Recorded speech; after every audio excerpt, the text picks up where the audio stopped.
बिस्मिल्लाहिर रहमानिर रहीम rabbi इश्रह ली सदरी व यस्सिर ली अमरी वाहलुल उक़दतम मिन लिसानी यफ़क़हू कौली। ইউনিভার্সিটি লেভেলের সাবজেক্ট সিলেকশনের ধারাবাহিকতায় আজকে আমরা বোটানি এবং মলিকুলার বায়োলজি নিয়ে আলোচনা করব ইনশাআল্লাহ। এই সাবজেক্টে অনেকগুলো বিষয় পড়ানো হয়, তার মধ্যে উল্লেখযোগ্য হচ্ছে বায়োলজি, আছে ইকোলজি, যেখানে গাছগাছালি যা আছে এরা একে অন্যের উপর নির্ভরশীল হয়।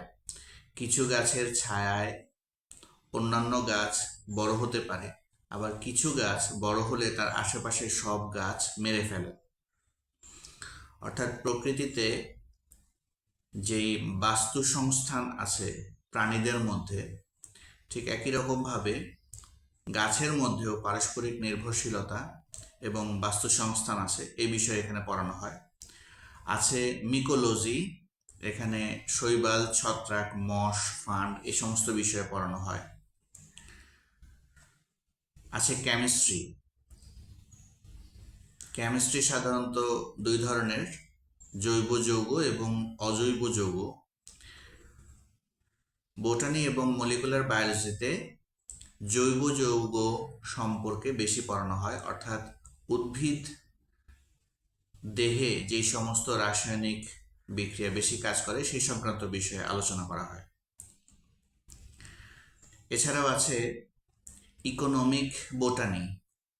আল্লাহ তাআলা আমাদের এই পৃথিবীতে অনেক ধরনের গাছ দিয়েছেন, তার মধ্যে অল্প কিছু সংখ্যক গাছ উদ্ভিদ নিয়ে আমাদের জীবনে আমাদের কাজে লাগে, আর সেই সমস্ত বিষয়ে এই ইকোনমিক বোটানি আলোচিত হয়। ইকোনমিক বোটানির সাথে অর্থনৈতিক বিষয় জড়িত, অর্থাৎ কোন ধরনের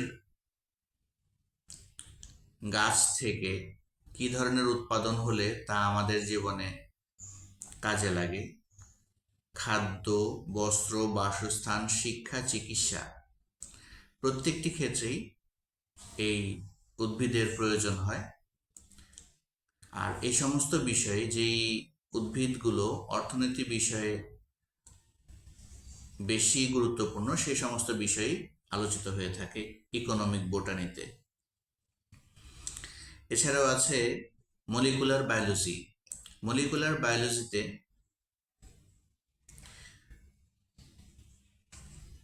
যে বিষয়গুলো আলোচিত হয় সেগুলো অণুবীক্ষণ যন্ত্র ছাড়া দেখা সম্ভব নয়। অর্থাৎ একটি গাছের ভিতরে অণু পরমাণুর মধ্যে যে সমস্ত ক্রিয়া প্রতিক্রিয়া হয় এবং সেগুলোর যে ইম্প্যাক্ট, সেগুলোর যে এফেক্ট, সেই বিষয়গুলো নিয়ে আলোচনা করা হয়। এছাড়াও আছে মরফোলজি, আছে প্ল্যান্ট সেল বায়োলজি। একটি গাছের পাতাতে খাবার রান্না করার মতো বিষয় আছে। আমাদের ঘরে আমরা যেমন রান্নাঘরে বিভিন্ন বিষয় একত্র করে রান্না করি, ঠিক একই রকমভাবে গাছের পাতার মধ্যেও পানি, বাতাস, সূর্যের আলো এবং মাটি থেকে বিভিন্ন রাসায়নিক উপাদান নিয়ে খাবার রান্না করার মতোই কাজ হয়। আর সে সংক্রান্ত বিষয়ে আমরা জানতে পারি প্ল্যান্ট সেল বায়োলজি। এছাড়াও আরও বিষয় আলোচিত হয়, যার মধ্যে আছে প্ল্যান্ট অ্যানাটমি, অর্থাৎ একটি গাছের শিকড় থাকে, কাণ্ড থাকে, সেই কাণ্ডের মধ্যে পাতা থাকে, ফুল হয়, ফল হয়, সেগুলোকে ব্যবচ্ছেদ করলে, সেগুলোকে কেটে ভেঙে দেখলে আমরা যে বিষয়গুলোর মাধ্যমে জানতে পারি সেটি হচ্ছে প্ল্যান্ট অ্যানাটমি। এছাড়াও আছে প্ল্যান্ট প্যাথোলজি, আছে প্ল্যান্ট সাইকোলজি। আমাদের জীবের মধ্যে যেমন সাইকোলজিক্যাল ব্যাপার আছে, ঠিক একই রকমভাবে গাছের মধ্যেও উদ্ভিদের মধ্যেও সাইকোলজিক্যাল ব্যাপার আছে। যেমন কোনো একটা লতা গাছ যেদিকে আলো দেখতে পায়, যেদিকে বাতাসের প্রবাহ দেখতে পায়, সেদিকেই অটোমেটিক্যালি এগিয়ে যায়। আর এভাবে আমরা জানতে পারি প্ল্যান্ট সাইকোলজিতে কি কি বিষয় আলোচিত হয়। এছাড়া আরও আছে জিমনোস্পার্মস, অর্থাৎ গাছের বিভিন্ন রকম যেই অসুখ বিসুখ হয় এবং প্যাথোলজিক্যাল যে বিষয়গুলো থাকে সেই বিষয়গুলো এখানে আলোচিত হয়। আছে মাইক্রোবায়োলজি, উদ্ভিদের মধ্যে যেই ছোট ছোট কীটপতঙ্গ জাতীয় বিষয় থাকে যেগুলো আমরা খালি চোখে দেখি না, সেই বিষয়গুলো এখানে আলোচিত হয়। আরও আছে সাইকোলজি, প্ল্যান্ট বায়োকেমিস্ট্রি, আছে প্ল্যান্ট ব্রিদিং। গাছপালা এবং উদ্ভিদ বিভিন্নভাবে বংশবিস্তার করে। সাধারণত ফল থেকে বীজের মাধ্যমে উদ্ভিদ নতুন করে জন্ম নেয়। ঠিক একই রকমভাবে অনেক গাছের কাণ্ড থেকেও নতুন করে গাছ জন্মায়, অনেক গাছের পাতা থেকেও নতুন করে গাছ জন্মায়। আর এভাবে এক গাছের উপর অন্য আরেকটি গাছের কলাম করা হয়, যাতে করে এক গাছের মধ্যে উন্নত ধরনের বিভিন্ন রকম ফল এবং উন্নত ধরনের গাছ বড় হতে থাকে। এই ধরনের ব্রিদিং বা গাছ থেকে আরও উন্নত ধরনের গাছ এবং ফলন বাড়ানোর যেই সমস্ত পড়াশোনা, সেই বিষয়গুলো এই প্ল্যান্ট ব্রিদিংয়ে আলোচনা করা হয়ে থাকে। আর এছাড়াও আছে আরও বিভিন্ন রকম সাবজেক্ট। তো এই হচ্ছে মূলত অনার্স কোর্সে যে বিষয়গুলো পড়ানো হয় সেগুলো। আল্লাহ তাআলা আমাদের এই পৃথিবীতে অনেক রকমের গাছ দিয়েছেন। আমরা সাধারণত ফুল, ফল, কাঠ জাতীয় গাছ, ফসল, এই ধরনের বিষয়গুলোতে গাছগুলোকে আলাদা করে থাকি। তবে গাছের আকারের উপর যদি আমরা নির্ভর করি তাহলে আমরা গাছকে সাধারণত 3 ভাগে ভাগ করে থাকি, অর্থাৎ হার্ব, শার্ব এবং আরেকটি হচ্ছে ট্রি, অর্থাৎ লতা, গুল্ম এবং বৃক্ষ। যেই গাছগুলো লতার মতো অর্থাৎ একা একা দাঁড়াতে পারে না সেগুলো হচ্ছে হার্ব। যেগুলো হচ্ছে একটু ছোট আকৃতির সেগুলোকে বলা হয় শার্ব বা গুল্ম। আর যেগুলো বড় বড় গাছ, যেমন আম গাছ, কাঁঠাল গাছ, এই গাছগুলোকে বলা হয়ে থাকে ট্রি বা বড় আকৃতির গাছ। আবহাওয়া জনিত সাইড থেকেও আমরা যদি দেখি তাহলে আমরা বুঝব যে পরিবেশগত জায়গা থেকেও গাছগুলোকে আমরা 3 ভাগে ভাগ করতে পারি। একটি হচ্ছে পাহাড়ে কিছু গাছ জন্মায়, কিছু আছে সমতল ভূমিতে জন্মায়, আর কিছু আছে পানির নিচে জন্মায়। এক এলাকার এক আবহাওয়ার গাছ, উদ্ভিদ অন্য এলাকায় গিয়ে বাঁচতে পারে না, আর অনেক ক্ষেত্রে বাঁচলেও ফসল দিতে পারে না, ফল হয় না। আর এই সমস্ত বিষয় থেকে আমরা বুঝতে পারি যে আল্লাহ তাআলা যেখানে যে ধরনের গাছ দরকার সেখানে সে ধরনের গাছই দিয়েছেন।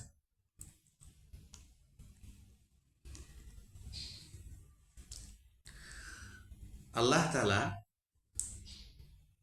যত ধরনের গাছ আছে এই সবগুলো গাছকে 3টি পরিবেশে দিয়েছেন: পাহাড়, সমতল ভূমি এবং পানির নিচে। প্রত্যেকের ধরন আলাদা। আমরা কিছু ফল দেখতে পাই যে ফলগুলো একটি একটি করে ধরে, কিছু থাকে একত্রে, যেমন আপেল কেবলমাত্র একটি ফল একাই ধরে। যদি আমরা দেখি খেজুর, তাহলে আমরা দেখব অনেকগুলো খেজুর একসাথে থোকায় থোকায় ধরে এবং প্রত্যেকটির আলাদা আলাদা বীজ থাকে। আবার কিছু ফল আমরা যদি দেখি, সেগুলো হচ্ছে অনেকগুলো কোষ একটির মধ্যে আটকানো থাকে, যেমন কমলা, এর মধ্যে অনেকগুলো কোষ একটি খোসার ভিতরে, একটি প্যাকেটের ভিতরে আটকানো থাকে। যেমন থাকে কাঁঠাল, কাঁঠালেও অনেকগুলো বীজ এবং অনেকগুলো ছোট ছোট কোষ, সবগুলো একটি বড় কোষের ভিতরে আটকানো থাকে। আর এখান থেকে আমরা বুঝতে পারলাম যে আল্লাহ তাআলা বিভিন্ন ধরনের ফল দিয়েছেন, যার মধ্যে কিছু হচ্ছে একাই তৈরি হয়, কিছু আছে সম্মিলিতভাবে থাকে কিন্তু প্রত্যেকে আলাদা, যেমন খেজুর। আবার কিছু হচ্ছে অনেকগুলো কোষ একত্রে একটি বড় প্যাকেটের মধ্যে মোড়ানো থাকে, যেমন কমলা। খেজুরেও একসাথে সবগুলো বিষয় থাকে, তবে সেগুলো বড় প্যাকেট দিয়ে মোড়ানো থাকে না। কিন্তু অন্যদিকে কমলার ভেতরে প্রত্যেকটি কোষ একসঙ্গে থাকে থোকায় থোকায়, কিন্তু তারা একটি বড় প্যাকেটের মাধ্যমে আটকানো থাকে। আল্লাহু আকবার। অর্থাৎ আল্লাহ তাআলা বিভিন্ন ধরনের নিরাপত্তার মাধ্যমে ফলগুলোকে নিরাপদ করে আমাদের জন্য পাঠান। প্রত্যেকটি গাছের সাথে পানির সম্পর্ক আছে। আল্লাহ তাআলা বৃষ্টি না দিলে, অর্থাৎ গাছের বাঁচার জন্য পানি অত্যন্ত গুরুত্বপূর্ণ একটি বিষয়।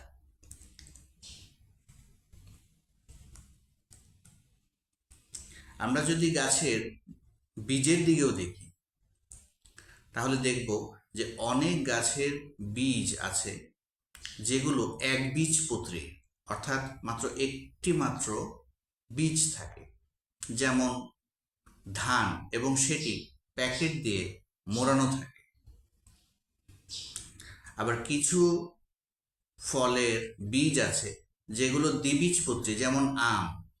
সেই বীজকে ভাঙলে দুইটি আলাদা বীজপত্র পাওয়া যায়, যেগুলো একত্রে লেগে একটি বীজ তৈরি হয়, এবং সেটিও শক্ত আটি দিয়ে মোড়ানো থাকে যেন পানি তাকে স্পর্শ করতে না পারে। আবার কিছু বীজ আছে যেগুলো অনেকগুলো একত্রে থাকে এবং তা একটি প্যাকেট দিয়ে মোড়ানো থাকে, যেমন কাঁঠাল আর ডালিম।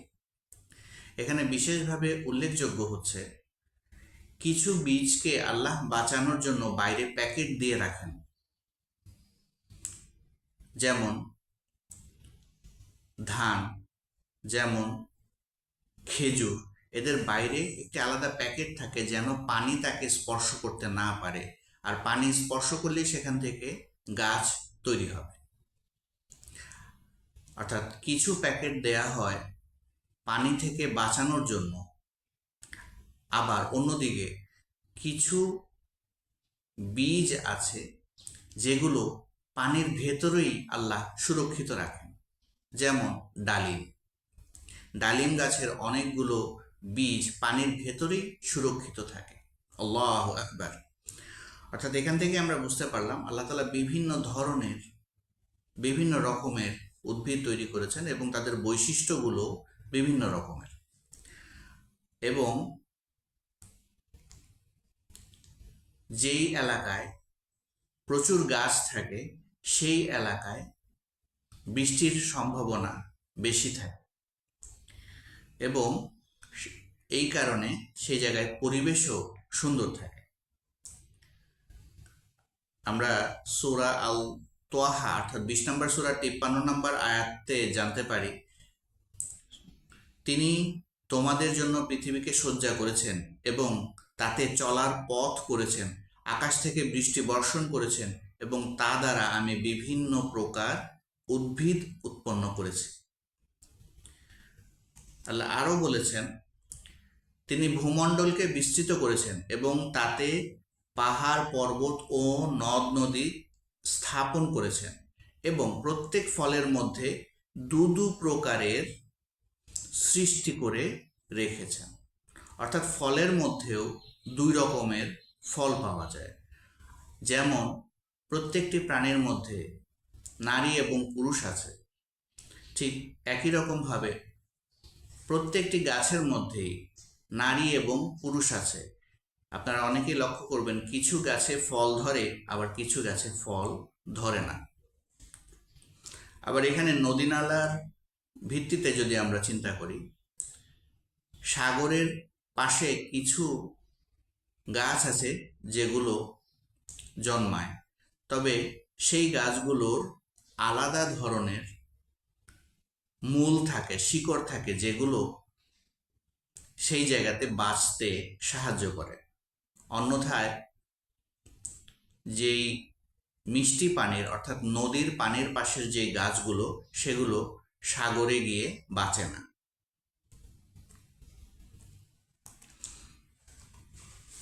আগের দিনে মানুষ গাছকে জীব মনে করতো না, অর্থাৎ গাছেরও যে প্রাণ আছে সেই বিষয়ে তাদের প্রমাণিত কোনো বক্তব্য ছিল না। তার কারণ মানুষ এবং অন্যান্য প্রাণীগুলো নড়াচড়া করতে পারে, কিন্তু গাছ তার নিজের জায়গা থেকে নড়তে পারে না। আর এই বিষয়টি পরবর্তীতে আবিষ্কৃত হয়, অর্থাৎ গাছেরও যে জীবন আছে সেই বিষয়টি পরবর্তীতে আবিষ্কার হয়। তবে আবিষ্কৃত হলেও গাছগুলো যে আবার 2 ভাগে বিভক্ত, অর্থাৎ নারী এবং পুরুষ, এই বিষয়টি অনেকেরই জানা ছিল না। তবে কোরআনে এই বিষয়টি অনেক আগেই আমাদের জানিয়ে দেওয়া হয়েছে। সূরা আদ-দারিয়াত অর্থাৎ 51 নম্বর সূরার 49 নম্বর আয়াতে আল্লাহ তাআলা বলেছেন, আমি প্রত্যেক বস্তু জোড়ায় জোড়ায় সৃষ্টি করেছি যাতে তোমরা বুঝতে পারো। শুধু উদ্ভিদ না, শুধু গাছপালা না, বরং জড় পদার্থ সেগুলো 2 ভাগে বিভক্ত। আমরা জানি একটি পরমাণুর মধ্যেও ইলেকট্রন এবং প্রোটন আলাদা চার্জে থাকে। আমরা জানি গাছগুলো নারী এবং পুরুষ আলাদাভাবে থাকে, এবং আমরা প্রাণীদেরকে তো দেখতেই পারি যে আমরা নারী এবং পুরুষ আলাদাভাবে তৈরি হয়েছি, আল্লাহ যেভাবে সৃষ্টি করেছেন।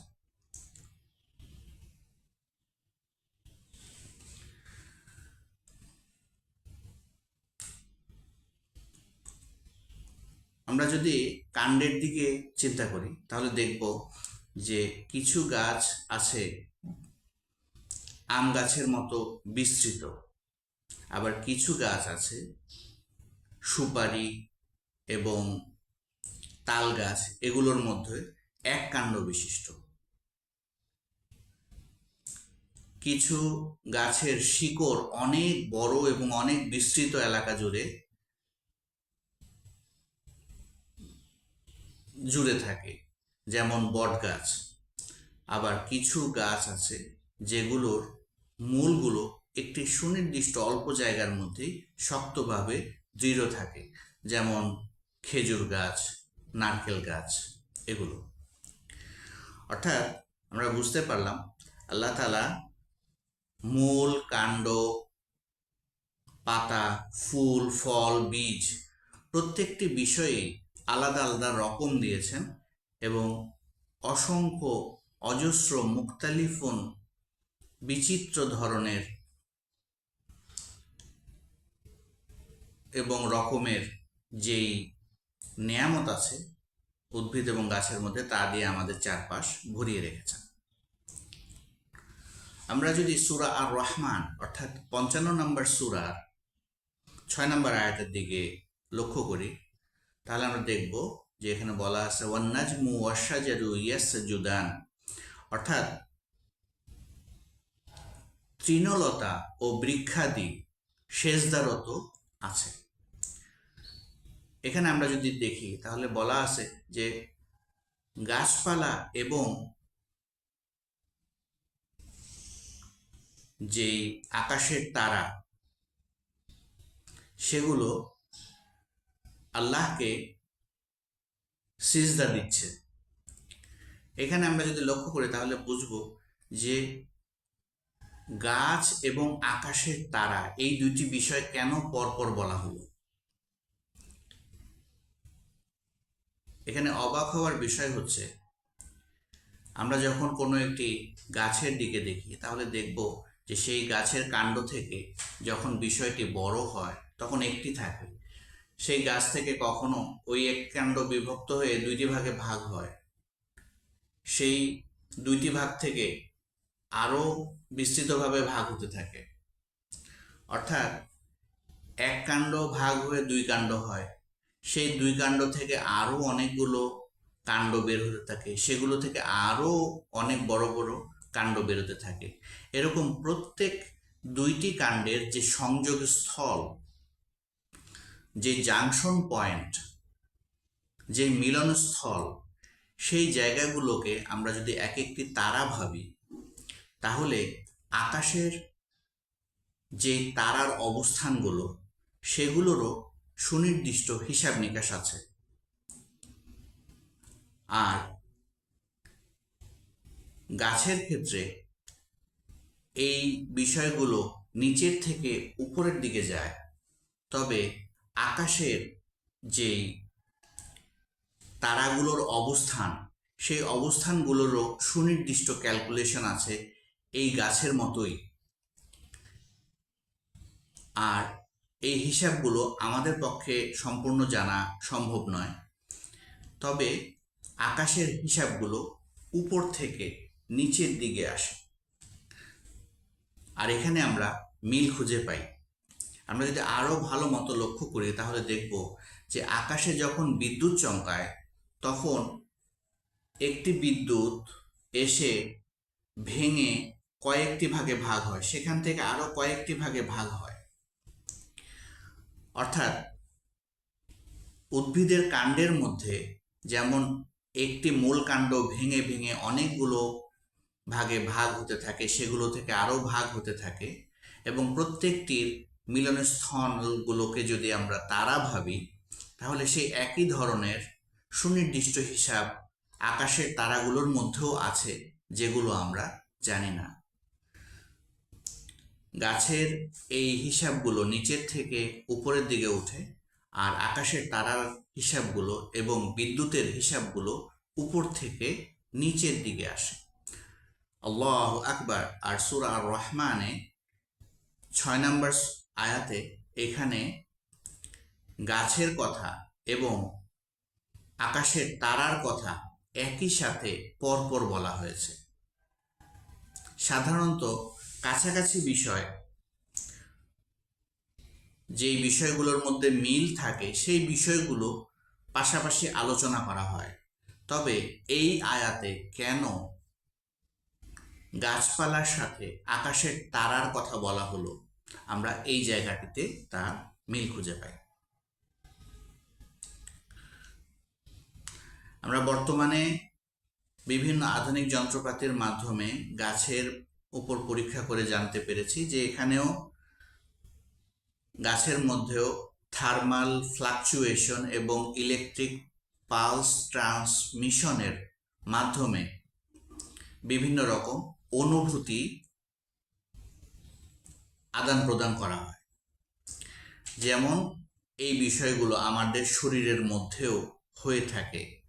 আমাদের শরীরের কোথাও যদি কোনো একটি মশা কামড় দেয় তাহলে সেই সিগন্যাল আমাদের ব্রেইনে যায়, ঠিক একই রকমভাবে গাছের মধ্যেও কোনো জায়গাতে কেউ যদি কোনো একটি পেরেক ঠুকে দেয় অথবা একটি গাছের পাতা ছিঁড়ে আর কোনো গাছের কাণ্ড কেটে ফেলে, তাহলে গাছেরও সেই একই ধরনের কষ্ট এবং সে কষ্টগুলো হয়ে থাকে, তবে আমরা তা বুঝতে পারি না। হাদিস আছে, প্রয়োজন ছাড়া গাছের একটি পাতা ছেঁড়াও উচিত না। আমরা গাছের কাণ্ডগুলো যদি ভালো করে লক্ষ্য করি তাহলে দেখব বেশিরভাগ কাণ্ডই হচ্ছে গোলাকার। বেশিরভাগ গাছের মূল কাণ্ড যেখানে শিকড় থেকে উপরের দিকে ওঠে সেই বিষয়টি সাধারণত গোলাকার হয়ে থাকে এবং তারপর উপর দিকে এসে বিস্তৃত হয়ে যায়। গাছের পাতাগুলোর যদি আমরা লক্ষ্য করি তাহলে দেখব প্রত্যেকটি পাতাই প্রতিসম, অর্থাৎ মূল শিরার দুই দিকে সমান। এখান থেকেও আমরা বুঝতে পারি যে এই বিষয়গুলো আপনা আপনি তৈরি হয় না, বরং এর পেছনে মহান কোনো নকশা আছে, মহান কোনো ডিজাইন আছে, মহান কোনো আর্কিটেক্ট আছেন, আর তিনি হচ্ছেন আল্লাহ। তিনি তার অসংখ্য মালাইকাদের দিয়ে এই বিষয়গুলো সুনিয়ন্ত্রিতভাবে পরিচালিত করে আসছেন।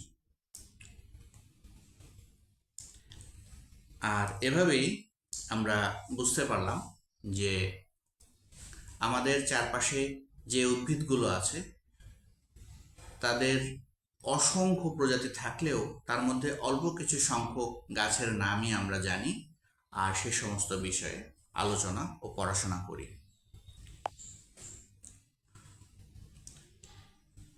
কোরআনে অনেক ধরনের গাছের কথা বলা আছে, তবে যেই গাছগুলো কথা বলা আছে সেগুলো বিশেষভাবে গুরুত্বপূর্ণ, কারণ কোরআনে অপ্রয়োজনীয় কোনো কথা বলা হয় না। আর এ কারণে কোরআনে যেই ফলমূলগুলোর কথা বলা আছে সেগুলো বেশি গুরুত্বপূর্ণ অন্যান্য যত ধরনের গাছপালা আছে সেগুলোর তুলনায়।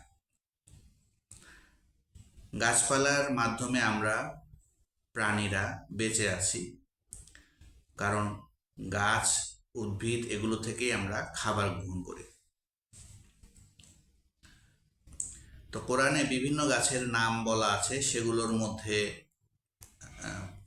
যেগুলো বেশি গুরুত্বপূর্ণ সেগুলো উল্লেখ করছি। যেমন সূরা আবাসা অর্থাৎ ৮০ নম্বর সূরার ২৪ থেকে ৩২ নম্বর আয়াতে আল্লাহ তাআলা বলেছেন, আমি তাতে উৎপন্ন করি শস্য, আঙুর, শাকসবজি, জাইতুন, খেজুর, বহু বৃক্ষ বিশিষ্ট বাগান, ফল ও গবাদি খাদ্য।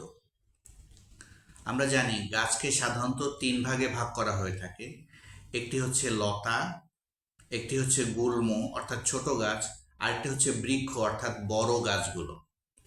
আমরা যদি এই আয়াতটির দিকে লক্ষ্য করি তাহলে দেখব যে এখানে এই ৩ ধরনের উদ্ভিদের কথাই বলা আছে।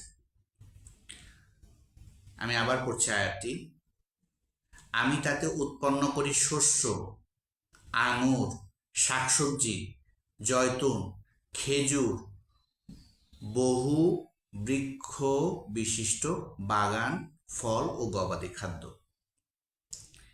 এখানে আমরা যদি দেখি শাকসবজি তাহলে সেগুলোর মধ্যে অনেক লতা পাওয়া যায়।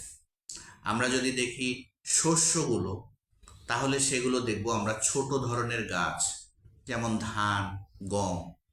আর আমরা যদি দেখি বড় গাছগুলো তাহলে সেই ধরনের উদাহরণও এই আয়াতে আমরা পাই।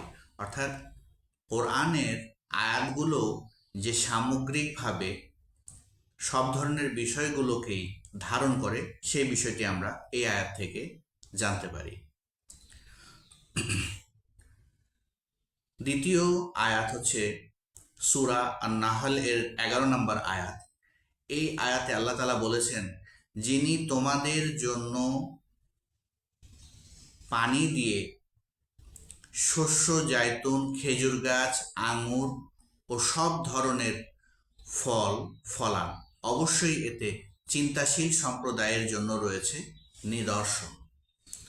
অর্থাৎ আল্লাহ তাআলা পানি দিয়ে বিভিন্ন ধরনের গাছ উৎপন্ন করেন এবং এখানে বলা হয়েছে চিন্তাশীলদের জন্য এখানে আছে নিদর্শন। পানির সাথে বিভিন্ন ধরনের গাছের বীজের সম্পর্ক আছে। কিছু বীজকে রক্ষা করার জন্য বাইরে প্যাকেট দিয়ে মোড়ানো থাকে এবং বীজগুলো হয় শক্ত, যেমন খেজুর গাছের বীজ, যেমন আম গাছের বীজ শক্ত আটি দিয়ে মোড়ানো থাকে। আবার কিছু গাছের বীজ পানির ভেতরেই থাকে কিন্তু পচে না। খেজুর এবং আম গাছের বীজ শক্ত আটি দিয়ে মোড়ানো থাকে যেন পানি তাকে স্পর্শ করতে না পারে। তবে অন্যদিকে আমরা যদি ডালিম গাছের বীজের দিকে লক্ষ্য করি তাহলে দেখব সেই বীজগুলো পানির ভেতরেই সুরক্ষিত থাকে। আল্লাহু আকবার। অর্থাৎ এখানে পানির সাথে যে বীজের সম্পর্ক আছে এবং পানির সাথে যে গাছের সম্পর্ক আছে সেই বিষয়টি আমরা জানতে পারি। আল্লাহ তাআলা জীবের জন্য পানি দেন, তবে এই পানিগুলো যখন গাছপালার পরিবর্তে অন্যান্য মেশিনের পেছনে বেশি ব্যবহৃত হয় তখন ওই এলাকায় বিভিন্ন রকমের সমস্যা সৃষ্টি হয়। যেমন বিভিন্ন রকম বৈদ্যুতিক যন্ত্র চালাতে, কলকারখানা চালাতে, গাড়ি চালাতে, এসি চালাতে ডিস্টিল ওয়াটারের ব্যবহার প্রচুর বেড়ে যায় এবং বিদ্যুতের মাত্রাতিরিক্ত ব্যবহার যখন হয় এবং উঁচু উঁচু বিল্ডিং যখন হয় তখন মাটির অনেক নিচ থেকে পানি শুষে উপরের দিকে আনা হয়, আর তখন অন্যান্য যে উদ্ভিদগুলো তাদের যে স্বাভাবিকভাবে পানি পাওয়ার কথা সেই পানিগুলো তারা আর পায় না। আর এ কারণে আল্লাহ তাআলার বৃষ্টির বিকল্প অন্য কিছু নাই। বৃষ্টি সব জায়গায় সুষম সুন্দরভাবে পানি বন্টন করে, তবে আমাদের বিদ্যুতের মাধ্যমে মেশিন দিয়ে যে পানি উত্তোলন করা হয় সেগুলো সব জায়গায় পানি সুবন্টন তো করতে পারেই না, বরং ভারসাম্যহীনতা তৈরি করে। আর এই জন্য গাছের যেখানে যেমন পানি দরকার তা আল্লাহ তাআলাই বৃষ্টির মাধ্যমে, মেঘের মাধ্যমে দিয়ে দেন। আর এখান থেকে আমরা বুঝতে পারলাম যে শস্য, জয়তুন, খেজুর গাছ, আঙুর ও সব ধরনের ফল আল্লাহ তাআলাই দিয়ে থাকেন। কিছু বীজ আছে যেগুলোর আটি তাকে পানি থেকে রক্ষা করে, আবার আল্লাহ তাআলা চাইলে কিছু বীজকে পানির মধ্যেও সুরক্ষিত রাখতে পারেন। এরপরে আমরা আরেকটা আয়াতের দিকে লক্ষ্য করব। সেই আয়াতটি হচ্ছে সূরা মরিয়ম অর্থাৎ 19 নম্বর সূরার 25 নম্বর আয়াত। এখানে আল্লাহ তাআলা বলেছেন, তাজা ও পাকা খেজুর তুমি খেজুর গাছের কাণ্ড ধরে নাড়া দাও, তোমরা তোমার ওপর তা ফেলবে পাকা তাজা খেজুর। খেজুর রাতাবু, অর্থাৎ এখানে মরিয়ম আলাইহিস সালামকে গাছের কাণ্ড ধরে আল্লাহ তাআলা ঝাঁকি দেওয়ার নির্দেশ দিয়েছিলেন, আর তখন সেই খেজুর গাছ উপর থেকে খেজুর পড়ার কথা বলেছিলেন। তো অন্যান্য যে কোনো ধরনের বীজের তুলনায় খেজুর গাছের বীজ ব্যতিক্রম। বেশিরভাগ বীজগুলো সাধারণত দ্বিবীজপত্রী হয়, অর্থাৎ ভাঙলে দুটো বীজ পত্র পাওয়া যাবে। তবে খেজুর গাছের বীজগুলো হচ্ছে এমন যে উপরের দিকে কিছুটা নামানো, উপর থেকে মাঝখানের দিকে কিছুটা নামানো। আর এই বিষয়টি আমরা আরও সহজভাবে বুঝতে পারবো আরও দু একটি ঘটনা যদি আমরা লক্ষ্য করি। যেমন মোরগের মাথায় যে মুকুট থাকে তা নিচের দিকে নামানো থাকে না, বরং মাঝখান থেকে উপরের দিকে ওঠানো থাকে। ঠিক একই রকমভাবে আমরা দ্বিখণ্ডনের উদাহরণ পাই খেজুর গাছের বীজের মধ্যে, যেখানে আমরা দেখব যে সাগর দ্বিখণ্ড হওয়ার ঘটনা আমরা মুসা আলাইহিস সালামের কাছ থেকে জানতে পারি, মুসা আলাইহিস সালামের ঘটনায়। আবার আমরা একই রকম ঘটনা জানতে পারি চন্দ্র দ্বিখণ্ডিত হয়েছে হযরত মুহাম্মদ সাল্লাল্লাহু আলাইহি সাল্লামের এই ঘটনাতেও। আর এভাবেই আমরা বুঝতে পারি যে আল্লাহ তাআলার যে উদাহরণগুলো আছে সেই উদাহরণগুলো কতটা যৌক্তিক এবং কতটা সুন্দরভাবে কোরআনে দেয়া আছে। আমরা যদি আরো লক্ষ্য করি তাহলে দেখব সূরা ৩ অর্থাৎ ৯৫ নম্বর সূরার ১ নম্বর আয়াতে আল্লাহ তাআলা ডুমুর এবং জলপাই অর্থাৎ তিন এবং জাইতুন ফলের শপথ করেছেন, এবং এই দুইটি ফলের মধ্যে অনেক গুণাবলী আছে যা অন্যান্য ফলগুলোর তুলনায় অনেক বেশি গুরুত্ব বহন করে। যেমন তিন এবং জাইতুন ফল খেলে রক্তনালী, ব্লাড প্রেশার, গলা ব্যথা, ব্রেস্ট ক্যান্সার এগুলো থেকে আরোগ্য পাওয়া যায়। এবং জলপাই গাছের যেই তেল, সেই তেল শরীরেও দেওয়া যায় এবং খাবার হিসেবেও গ্রহণ করা যায়। শুধু তাই না, এই জলপাই গাছের তেলের উজ্জ্বলতা অন্যান্য যে কোনো ভেষজ তেলের, গাছের থেকে যে সমস্ত তেল উৎপন্ন হয় সেই তেলগুলো থেকে বেশি উজ্জ্বল। আর এই কারণে সৌন্দর্য বর্ধনেও এই তেল ব্যবহৃত হয়। আর এই কারণে আমরা বুঝতে পারলাম যে আল্লাহ তাআলা ডুমুর এবং জলপাই অর্থাৎ তিন এবং জাইতুন গাছের যেই উদাহরণ দিয়েছেন তা কতটা যথার্থ। এই দুটি ফলের সাথে তারুণ্য ধরে রাখার এবং শরীরের স্বাস্থ্য সুরক্ষার জন্য যেই গুণাবলী দরকার সেই গুণাবলীগুলো এই দুটি ফলের মধ্যে পাওয়া যায়।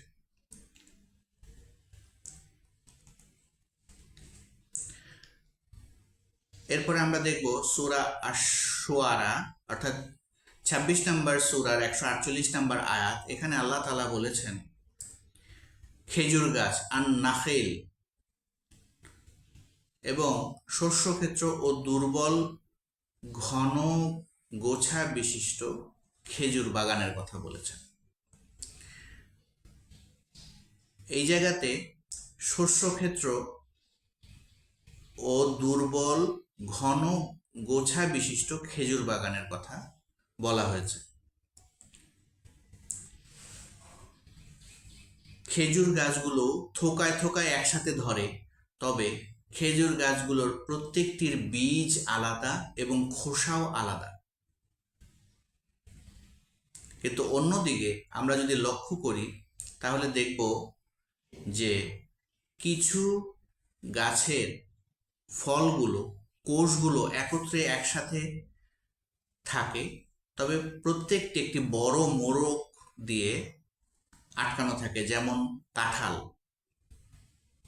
কাঁঠালের ভেতরেও অনেকগুলো খেজুরের মতোই ফল, তবে সেগুলো সবগুলো একটি বড় মোড়ক দিয়ে আটকানো থাকে।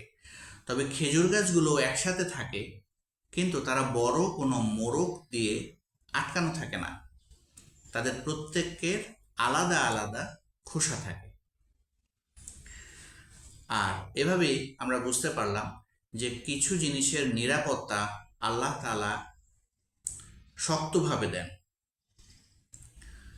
মুসলিম মুমিন ইমানদারদেরকেও সম্মিলিতভাবে একত্রিত হয়ে থাকা উচিত, যেন কেউ বিভক্ত করতে না পারে, যেন সম্পূর্ণ বড় কোনো মোড়ক দিয়ে আটকানো এবং সুরক্ষিত হয়। ঠিক যেমনটা আমরা যদি লক্ষ্য করি আমাদের মস্তিষ্কের দিকে, আমাদের ব্রেইনের দিকে, আমাদের ব্রেইন একটি শক্ত কঙ্কালের ভেতরে পানির মধ্যে সুরক্ষিত অবস্থায় আছে। শরীরের অন্য যে কোনো অঙ্গ থেকে এই জায়গাটি বেশি সুরক্ষিত।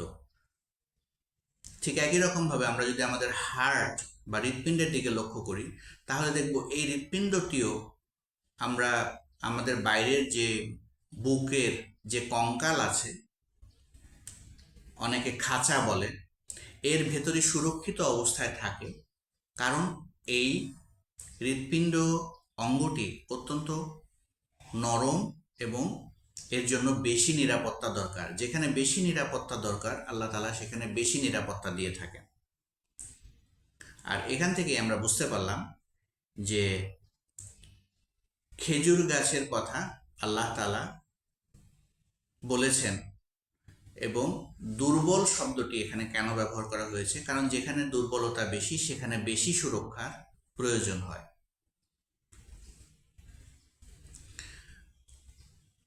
এরপরে আমরা জানবো সূরা আনাম অর্থাৎ 6 নম্বর সূরার 141 নম্বর আয়াতে। এখানে আল্লাহ তাআলা বলেছেন, বীজ, চারা বা শস্য ক্ষেত এবং যিনি সৃষ্টি করেছেন খেজুর গাছ ও বিভিন্ন স্বাদের খাদ্যশস্য। শস্য ক্ষেত আজ-জাউর, বীজ, চারা বা শস্য ক্ষেত আজ-জারউ, এবং যিনি সৃষ্টি করেছেন খেজুর গাছ ও বিভিন্ন স্বাদের খাদ্যশস্য। কিছু খাদ্যশস্য গাছ যেগুলো আছে যেগুলো সোজা হয়ে দাঁড়াতে পারে, আবার খেজুর শস্য দলবদ্ধ, বীজ ভেতরে, আবার কিছু জিনিসের বীজ থাকে বাইরে। কিছু ফল মিষ্টি, কিছু ফল তেতো, আবার কিছু ফল টক। আল্লাহ তাআলা বিভিন্ন গাছের বিভিন্ন রকম স্বাদ দিয়েছেন, এবং আমাদের যেই জিহবা আছে এই জিহবাতে বিভিন্ন ধরনের স্বাদ গ্রহণের জন্য গ্রন্থিও দিয়েছেন। বিভিন্ন ফল যে বিভিন্ন রকম, কোনোটি ঝাল, কোনোটি মিষ্টি, কোনোটি টক, কোনোটি তেতো, এই ধরনের বিভিন্ন ধরনের যে স্বাদ অনুভূতি গ্রহণের গ্রন্থিগুলো আমাদের জিহবায় দিয়েছেন, তা না হলে এই বিচিত্র বৈচিত্র্য বিষয়গুলো আমরা কখনোই বুঝতে পারতাম না। আল্লাহু আকবার। শুধু তাই নয়, প্রত্যেকটি ফলের আকার যেমন বিভিন্ন রকম, কোনোটি গোল, কোনোটি লম্বা, ঠিক একই রকমভাবে বিভিন্ন ফলের রঙগুলো আলাদা হয়ে থাকে। কোনোটি পাকলে হলুদ হয়, কোনোটি পাকলে লাল রঙের হয়ে থাকে। আবার ফুলগুলোও যদি আমরা লক্ষ্য করি তাহলে দেখব বিভিন্ন রঙের ফুল আমরা আমাদের চারপাশে দেখতে পারি। অর্থাৎ আল্লাহ তাআলা মুখতালিফুন নিয়ামতে আমাদের চারপাশে ভরিয়ে দিয়েছেন, অথচ আমরা এর শুকরিয়া আদায় করি না। আমরা আলহামদুলিল্লাহ বলি না, আমরা খাবারের শুরুতে বিসমিল্লাহ বলি না, এবং খাবার শেষ হওয়ার পরেও আলহামদুলিল্লাহ বলি না। আর ভবিষ্যৎজনিত যে কোনো কথা বলার পরে আমরা ইনশাআল্লাহ বলি না। আমাদের এই বিষয়গুলো শুধরে নেওয়া উচিত। আমরা যদি আরো লক্ষ্য করি, সূরা রহমানের 68 নম্বর আয়াত, এখানে আনার বা রুম্মানের কথা বলা হয়েছে। সেখানে রয়েছে ফলমূল খেজুর ও আনার। আমি একটু আগে বলেছিলাম যে কিছু ফলের বীজকে আল্লাহ তাআলা সুন্দর প্যাকেটের মাধ্যমে পানি থেকে সুরক্ষিত করেন, যেমন খেজুর। আবার কিছু ফলের বীজকে আল্লাহ তাআলা পানির ভেতরেই সুরক্ষিত রেখেছেন, যেমন হচ্ছে ডালিম।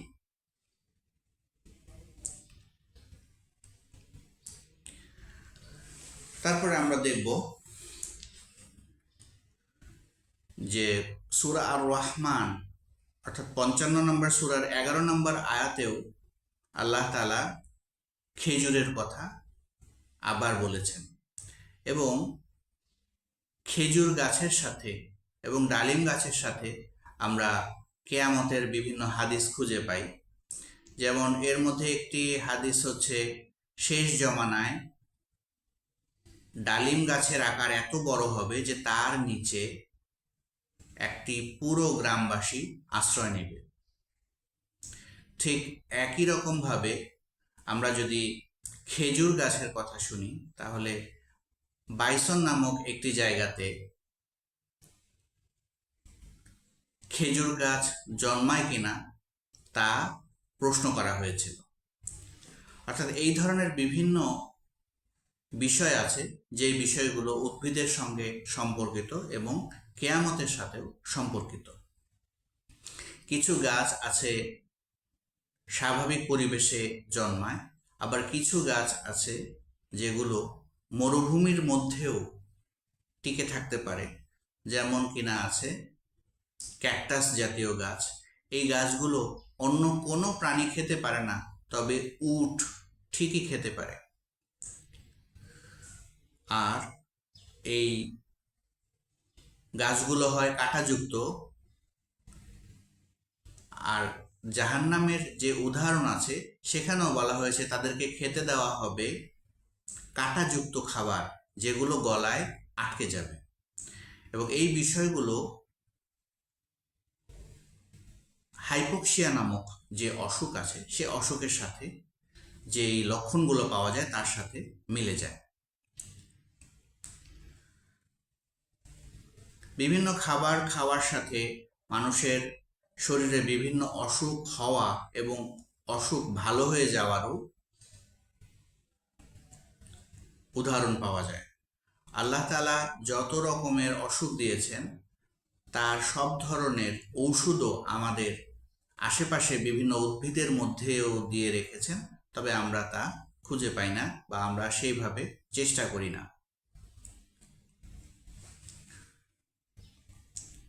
সাধারণত ঔষধি গাছ যেগুলো আছে সেই ঔষধি গাছগুলোর মাধ্যমে যদি চিকিৎসা করা হয় তাহলে সেই চিকিৎসায় সাধারণত কোনো সাইড এফেক্ট থাকে না। তবে মানব রচিত যেই সমস্ত ঔষধগুলো থাকে সেই ঔষধগুলোর মাধ্যমে আমরা যখন চিকিৎসা করি সেই চিকিৎসাগুলোতে সাইড এফেক্ট থাকে, অর্থাৎ একটি অসুখ ভালো হলেও সেটি ভালো হওয়ার সাথে অন্য আরও কয়েকটি ওষুধ এবং অসুখ তৈরি হয়। আর এদিক থেকে প্রাকৃতিক বা হার্বাল যেই চিকিৎসা সেই বিষয়গুলো বেশি ভালো, যাতে কোনো সাইড এফেক্ট থাকে না। এরপরে আমরা জানব সূরা সাফফাত অর্থাৎ 37 নম্বর সূরার 46 নম্বর আয়াতে এখানে আল্লাহ তাআলা বলেছেন, লাউ বা কদু আমি তার ওপর একটি লাউ গাছ উদ্গত করলাম।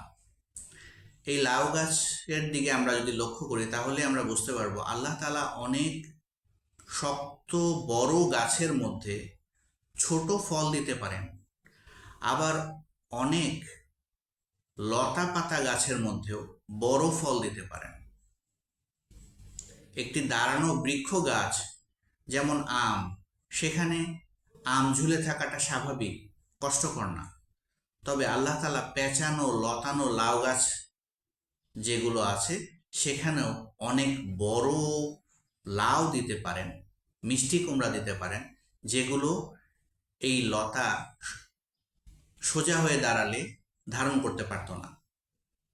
আর এই জন্যই এগুলোতে মাচা দিতে হয়, বিভিন্ন গাছের মাচা দিতে হয় যেন লাউগুলো মিষ্টি কুমড়াগুলো বড় হতে পারে। অর্থাৎ কিছু আছে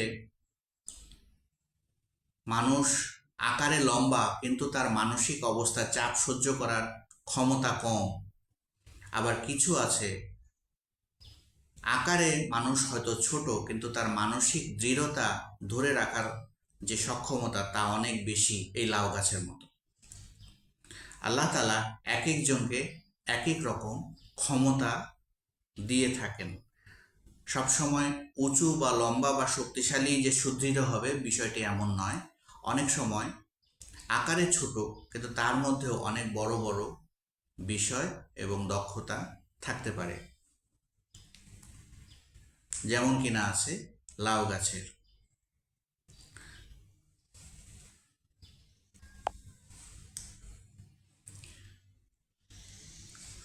আমরা যদি সূরা ওয়াকিয়ার অর্থাৎ 56 নম্বর সূরার 28 নম্বর আয়াতের দিকে লক্ষ্য করি তাহলে এখানে বড়ই গাছের কথা বলা আছে, কাঁটাবিহীন বড়ই গাছের কথা বলা আছে।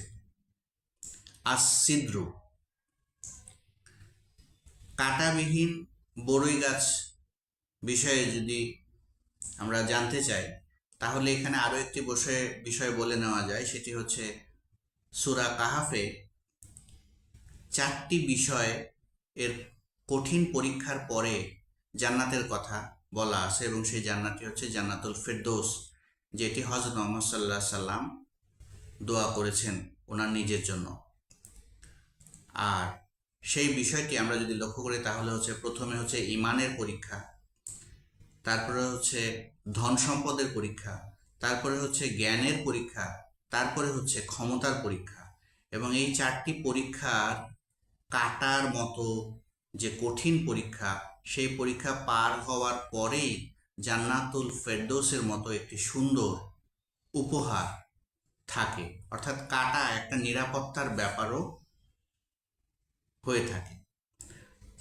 জান্নাত কাটা দিয়ে নিরাপদ থাকে। জান্নাতের চারপাশে অনেক কাটা, অনেক পরীক্ষা, অনেক কষ্ট।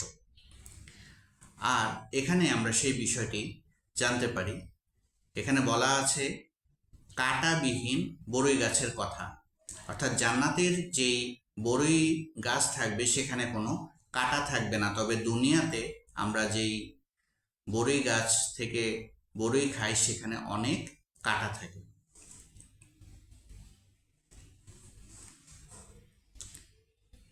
তারপরে আমরা দেখব সূরা সাবা 34 নম্বর সূরা 16 নম্বর আয়াতে আল্লাহ তাআলা ঝাউ গাছের কথা বলেছেন, আল আসলু।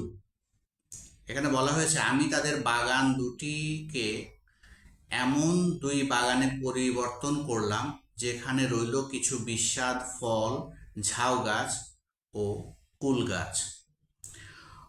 অর্থাৎ বেশিরভাগ ফল আমরা পছন্দ করলেও কিছু গাছ আছে যেগুলো থেকে আমরা কোনো উপকার পাই না। এর মধ্যে যেমন আছে ঝাউ গাছ, বিস্বাদ ফল গাছ, কুল গাছের কথা বলা হয়েছে। এবং এগুলো স্বাদেও তেতো এবং খেতেও সুস্বাদু না। আর গাছে ফল হওয়া না হওয়াও নির্ভর করে আল্লাহ তাআলার হুকুমে। কিছু গাছ যখন বড় হয় তখন তার আশেপাশের গাছগুলোকেও সাথে বড় করে। আবার কিছু গাছ আছে যে গাছগুলো যখন বড় হয় তখন আশেপাশের সবগুলো গাছকে মেরে ফেলে। ঠিক একই রকমভাবে ইসলামিক অর্থনীতির দিকে আমরা যদি চিন্তা করি, সেই ইসলামিক অর্থনীতি যখন কেউ বড় হয় তখন আশেপাশে সবাইকে সুন্দর করে আস্তে আস্তে বড় করে তোলে। আর যদি আমরা সুদী অর্থনীতির দিকে তাকাই তাহলে আমরা দেখব সুদী অর্থনীতি অনেক বড় বড় বিল্ডিং তৈরি করে এবং সেই বিল্ডিংয়ের আশেপাশে সব দিকে বস্তিতে ভরে যায়। অর্থাৎ অন্য সবাইকে মেরে নিজে বড় হয়। এ ধরনের উদাহরণও আমরা এখানে পাই।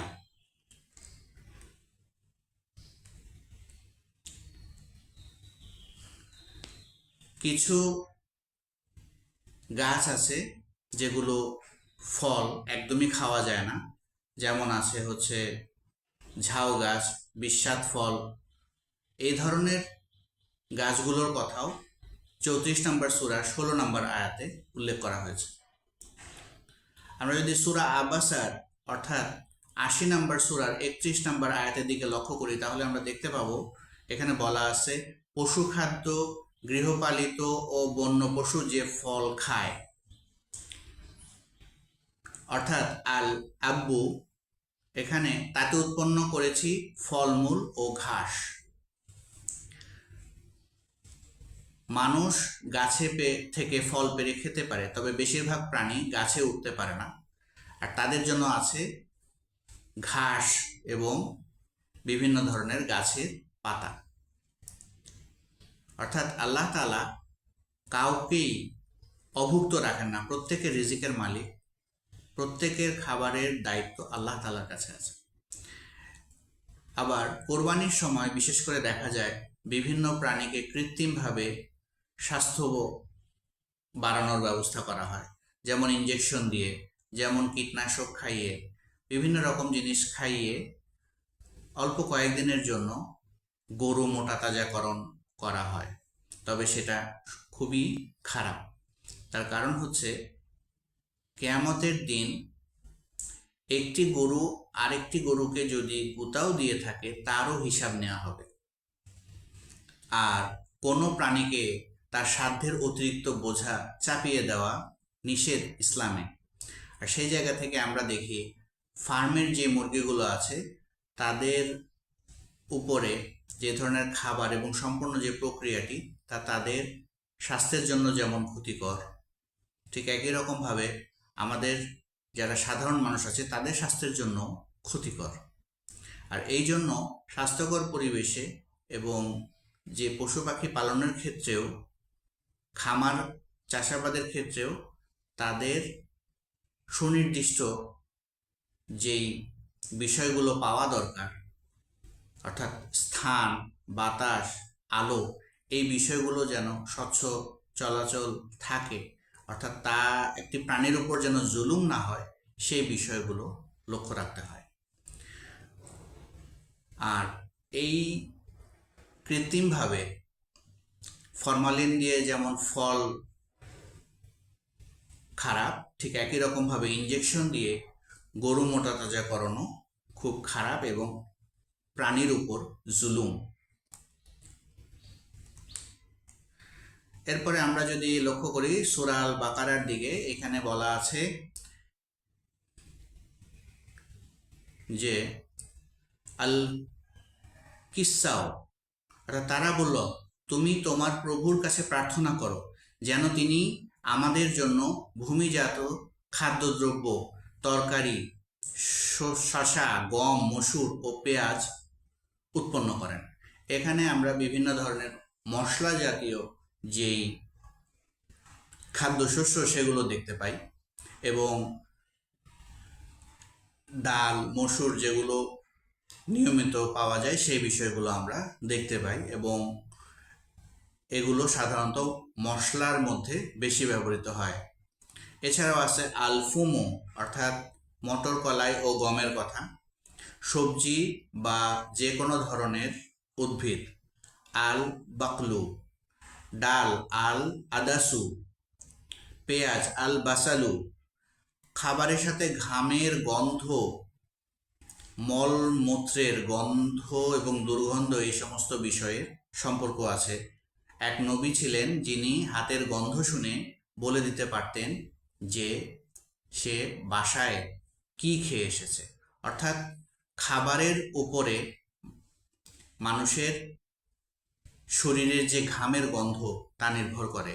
শুধু তাই না, বেশ কিছু বিষয় আল্লাহ উত্তরাধিকারের মাধ্যমে দিয়ে দেন, অর্থাৎ আব্বা আম্মা থেকে উত্তরাধিকারভাবে বিষয়গুলো পেয়ে থাকে।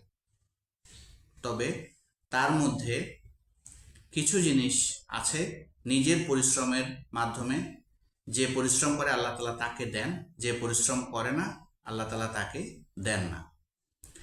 আর এই ঘামের মাধ্যমে একটি মানুষকে বিচার করা যায়।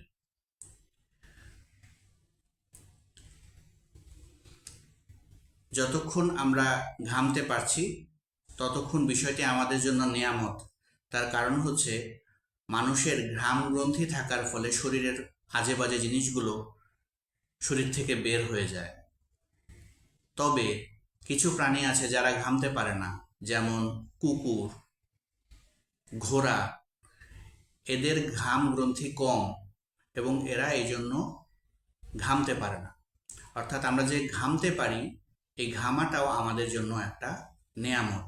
আর কিছু খাবার আছে যেগুলোতে শরীরে দুর্গন্ধ হয়, আবার কিছু খাবার আছে যে খাবারগুলোর মাধ্যমে আমাদের বুদ্ধিমত্তা এবং স্বাস্থ্য বিকশিত হয়। কিছু ফলমূল আছে যেগুলো গাছের মধ্যে হয়, সেগুলো মাটির কাছাকাছি থাকে, যেমন ধান, গম, লাউ, মিষ্টি কুমড়া।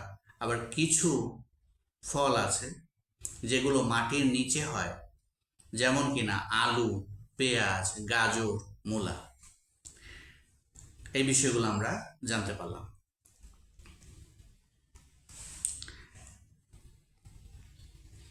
এরপরে আমরা জানব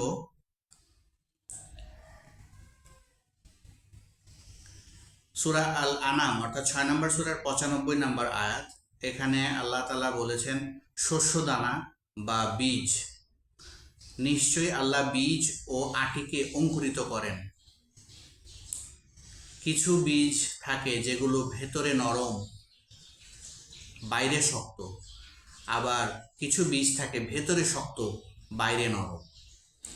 যেমন আমরা যদি আম গাছের বীজের কথা দেখি তাহলে দেখবো এর ভেতরে নরম কিন্তু এর বাইরে দিয়ে প্রচণ্ড শক্ত আটি থাকে। আমরা যদি খেজুর গাছের বীজের দিকে দেখি তাহলে দেখবো এর ভেতরে শক্ত, এর বাইরের দিকে থাকে নরম প্যাকেট।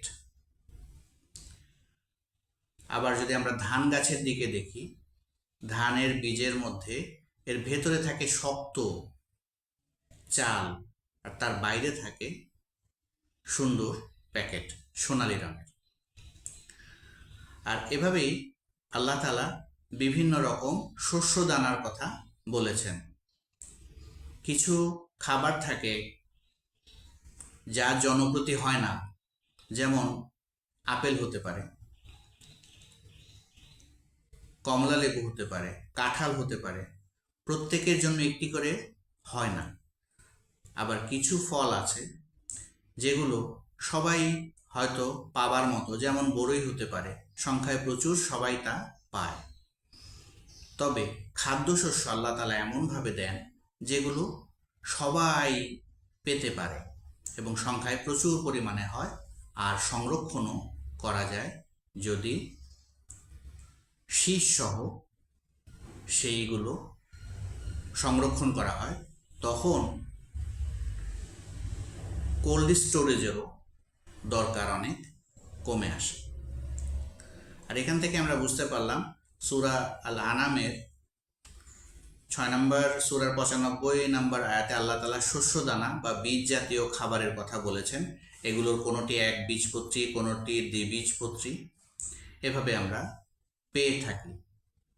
ধান, গম, ভুট্টা, মটর, ছোলা এই জাতীয় বিষয়গুলো আমরা আমাদের দেশীয় আবহাওয়ায় বেশি ব্যবহার দেখতে পাই। তবে এক এক দেশে এক এক শস্য মাটি ও আবহাওয়াগত কারণে বেশি ভালো হয়ে থাকে। এরপরে আমরা দেখব সূরা আল বাকারা 2 নম্বর সূরার 261 নম্বর আয়াতে। এখানে একই রকম বিষয় আমরা পাই, অর্থাৎ কিছু ফল গুণে হয়তো শেষ করা যাবে, তবে কিছু দানা আছে, শস্য দানা, যেগুলো গুণে শেষ করা যাবে না। আল্লাহ তাআলা সূরা আল কাহাফের শেষে বলেছেন যে যদি পৃথিবীর সকল গাছগুলো কলম হয় এবং পৃথিবীর যত সাগর আছে সেগুলোর পানি যদি কালি হয়, তাহলেও মহান আল্লাহ তাআলার যত গুণাগুণ আছে সেগুলো লিখে আমরা শেষ করতে পারবো না। যেমনটা কিনা শস্য দানা, আমরা হয়তো একটা গাছে কতগুলো আম ধরেছে সেগুলো হয়তো গুণে শেষ করতে পারবো, তবে একটি ধান খেতে, একটি গম খেতে আল্লাহ তাআলা কত শস্য দানা দিয়েছেন তা গুণে শেষ করতে পারবো না। আর এই বিষয়টি অর্থাৎ আল্লাহর যে বরকত, আল্লাহর যে দয়া, আল্লাহর রাস্তায় দান করলে যা তার ফিরে পাওয়ার যে হিসাব, সেই হিসাব যে আমরা গুণে শেষ করতে পারবো না, সেই সংক্রান্ত পজিটিভ একটি আয়াত আমরা জানতে পারি। সেটি হচ্ছে 2 নম্বর সূরা 261 নম্বর আয়াত। এখানে আল্লাহ তাআলা বলেছেন শীষ বা মুকুল আস-সানাবিল। এখানে আল্লাহ তাআলা বলেছেন যারা আল্লাহর পথে ব্যয় করে তাদের দৃষ্টান্ত হলো বীজের মতো, যা থেকে 60টি শীষ বের হয় এবং প্রত্যেক শীষে থাকে 100 বীজ। অর্থাৎ এখানেও অসংখ্য নেয়ামতের যেই হিসাব এবং শস্য দানা যে গণনা করে শেষ করা যাবে না, গুণে শেষ করা যাবে না, সেই বিষয়টি আমরা জানতে পারলাম। এরপর আমরা জানবো 78 নম্বর সূরার 15 নম্বর আয়াতে বলা হয়েছে উদ্ভিদ বা নাবাতুর কথা, যেন আমি তা দিয়ে অর্থাৎ পানি দিয়ে উৎপন্ন করি শস্যদানা ও উদ্ভিদ।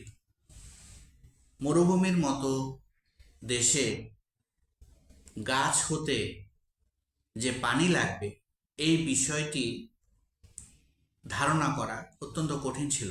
আমাদের শরীরের বেশিরভাগ অংশই পানি, গাছের শরীরেও একটি উল্লেখযোগ্য অংশ হচ্ছে পানি। তবে এই বিষয়টি ধারণা করা অত্যন্ত কঠিন মরুভূমির মতো শুষ্ক এলাকায়, যেখানে বৃষ্টি হয় না বলতে গেলে, সেই এলাকাতে আল্লাহ তাআলা এই আয়াত পাঠিয়েছিলেন আমাদের শেষ নবী হযরত মুহাম্মদ সাল্লাল্লাহু আলাইহি সাল্লামের উপরে। কোরআনে আগে বীজ তারপরে গাছের কথা বলা হয়েছে, উল্টোটি বলা হয়নি। আগে ফল তারপরে বীজের কথা বলা হয়নি, বরং আগে বীজ পরে গাছের কথা বলা হয়েছে। একটি মানুষের শরীরের একক হচ্ছে কোষ, একটি বিল্ডিংয়ের একক যেমন হচ্ছে একটি ইট, ঠিক একই রকমভাবে আমাদের যেই স্পার্ম থাকে সেই স্পার্মের মধ্যে সন্তানের সম্পূর্ণ শরীরের ডিজাইন লুকানো থাকে। ঠিক একই রকমভাবে একটি বীজের মধ্যেও ওই গাছের পরবর্তী প্রজন্মের সম্পূর্ণ ডিজাইন আল্লাহ দিয়ে রাখেন। আল্লাহু আকবার। অর্থাৎ শস্য দানার ভেতরে আল্লাহ তাআলা পরবর্তী প্রজন্মের সম্পূর্ণ ডিজাইন খুব ছোট আকারে লুকানো অবস্থায় দিয়ে থাকেন। বীজের ভেতরে তথ্য লুকানো থাকে, যেমন আমাদের স্পার্মে এবং আমাদের কোষের ভেতরে আগের প্রজন্ম এবং পরের প্রজন্মের সম্ভাব্য ডিজাইন লুকানো থাকে। এরপর আমরা জানবো সূরা আর রহমান 55 নম্বর সূরার 12 নম্বর আয়াতে আল্লাহ পুদিনা জাতীয় এক ধরনের গুল্ম গাছের কথা বলেছেন এবং সেগুলোর মধ্যে গন্ধ পাওয়া যায়। আবার কিছু গুল্ম আছে আর রায়হানও, আরও আছে খোসা বিশিষ্ট শস্য ও সুগন্ধি ফুল। মানুষ অনেক কিছু মনে রাখতে পারলেও গন্ধ মনে রাখতে পারে না, বরং নতুন একটি জিনিস যখন তার কাছে আনা হয় তখন সেটির সাথে আগেরটির তুলনা করে সে বুঝতে পারে। আর এই ধরনের বিভিন্ন রকম গন্ধ আমাদের শনাক্ত করার নেয়ামত আল্লাহ তাআলা দিয়েছেন। এক এক রকম ফলের গন্ধ, এক এক রকম ফুলের গন্ধ এক এক রকম, এবং বিভিন্ন রকম গুল্ম জাতীয় গাছের মধ্যেও এই ধরনের গন্ধ পাওয়া যায়। কিছু গাছে সুগন্ধ পাওয়া যায়। আর মানুষকে কবরও দেওয়া হয়, আবার অনেক ক্ষেত্রে সুগন্ধি গাছ দিয়ে পোড়ানো হয়।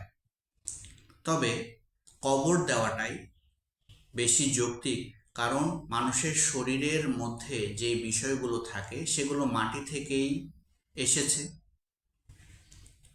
আবার মানুষ মারা যাওয়ার পরে তার লাশ যখন পচে মাটির সাথে মিশে যায় তখন সেই গুণাবলীগুলো আবার মাটিতে চলে যায়, যা আবার অন্য কোনো গাছের খাদ্য হিসেবে ব্যবহৃত হতে পারে। তবে অন্যদিকে যদি সুগন্ধি গাছ দিয়ে লাশ পোড়ানো হয় এতে বাতাস বিষাক্ত হতে থাকে এবং যেই লাশ পচলে যে খাদ্য গুণ হতো এবং নতুন একটি গাছে নতুন একটি ফল ধরার সম্ভাবনা ছিল তাও নষ্ট হয়ে যায়। আর এদিক থেকে আমরা বুঝতে পারি যে মানুষকে কবর দেওয়াটা লাশ পোড়ানোর থেকে অনেক বেশি বিজ্ঞানসম্মত। এরপরে আমরা জানবো সূরা আদ-দাহর অর্থাৎ ৭৬ নম্বর সূরার ১৭ নম্বর আয়াত। এই আয়াতে আল্লাহ তাআলা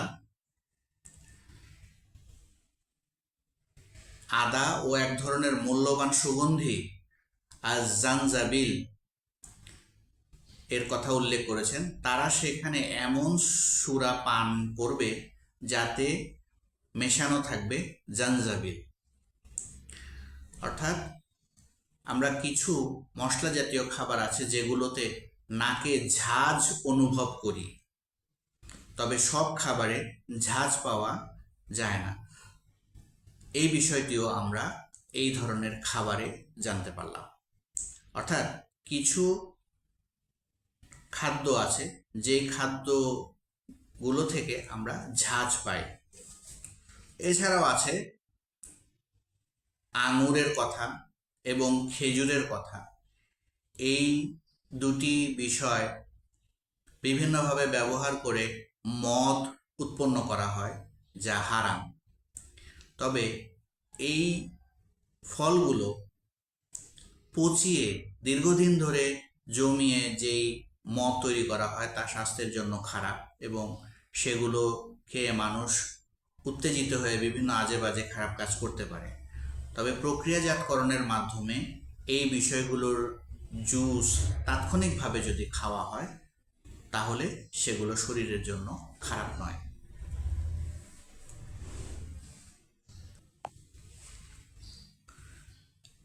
আমরা সূরা দাহরে ৭৬ নম্বর সূরার ৫ নম্বর আয়াতে আমরা আল কাফুর এর কথা জানতে পারি। নিশ্চয়ই সৎ মানুষ জান্নাতে এমন পাত্রে পান করবে যেখানে মেশানো থাকবে কর্পূর। কর্পূর দিয়ে উদ্দায়ী অবস্থা বোঝানো হচ্ছে, অর্থাৎ কিছু ফলের জুস তাড়াতাড়ি শুকিয়ে যায়, আবার কিছু ফলের জুস দীর্ঘদিন থাকে। কিছু ফলের জুস তাড়াতাড়ি নষ্ট হয়ে যায়, কিছু ফলের জুস বেশ কিছুদিন সুরক্ষিত থাকে। এই বিষয়গুলো আমরা জানতে পারি।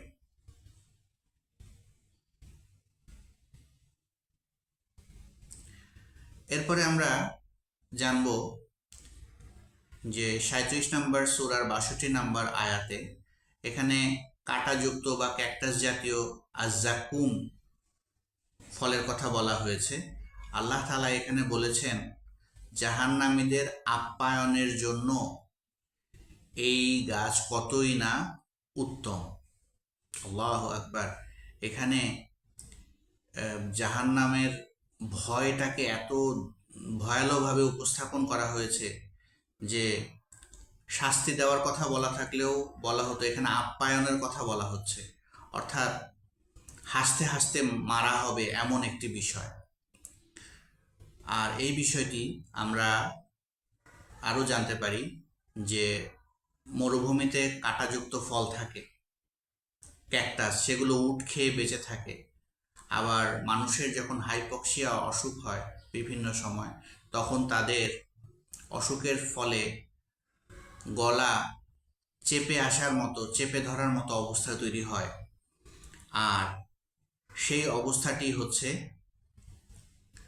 জাক্কুম ফলের যে কথা আমরা কোরআনে পাই, অর্থাৎ কাঁটাযুক্ত খাবার যেগুলো খেতে গেলে গলায় আটকে যাবে, সেই ধরনের উদাহরণ পাওয়া যায়। এরপরে আমরা দেখব সূরা রহমান ৫৫ নম্বর সূরার ৬ নম্বর আয়াত। এখানে বলা হয়েছে ঘাস বা এমন গাছ যার ডাল হয় না, আর নাজমু লতাপাতা এবং বৃক্ষরাজি তাকে সিজদা করে। গাছপালা কিভাবে আল্লাহকে সিজদা করে সেটা আমাদের জ্ঞানে হয়তো আসবে না, তবে প্রত্যেকটি গাছই উপর থেকে নিচের দিকে থাকে, অভিকর্ষ বলের কারণে বিষয়গুলো নিচের দিকে নুইয়ে থাকে, যেন আল্লাহকে সিজদা করছে। আল্লাহ তাআলাই ভালো জানে যে তাদের সিজদা দেওয়ার বিষয়টি কেমন।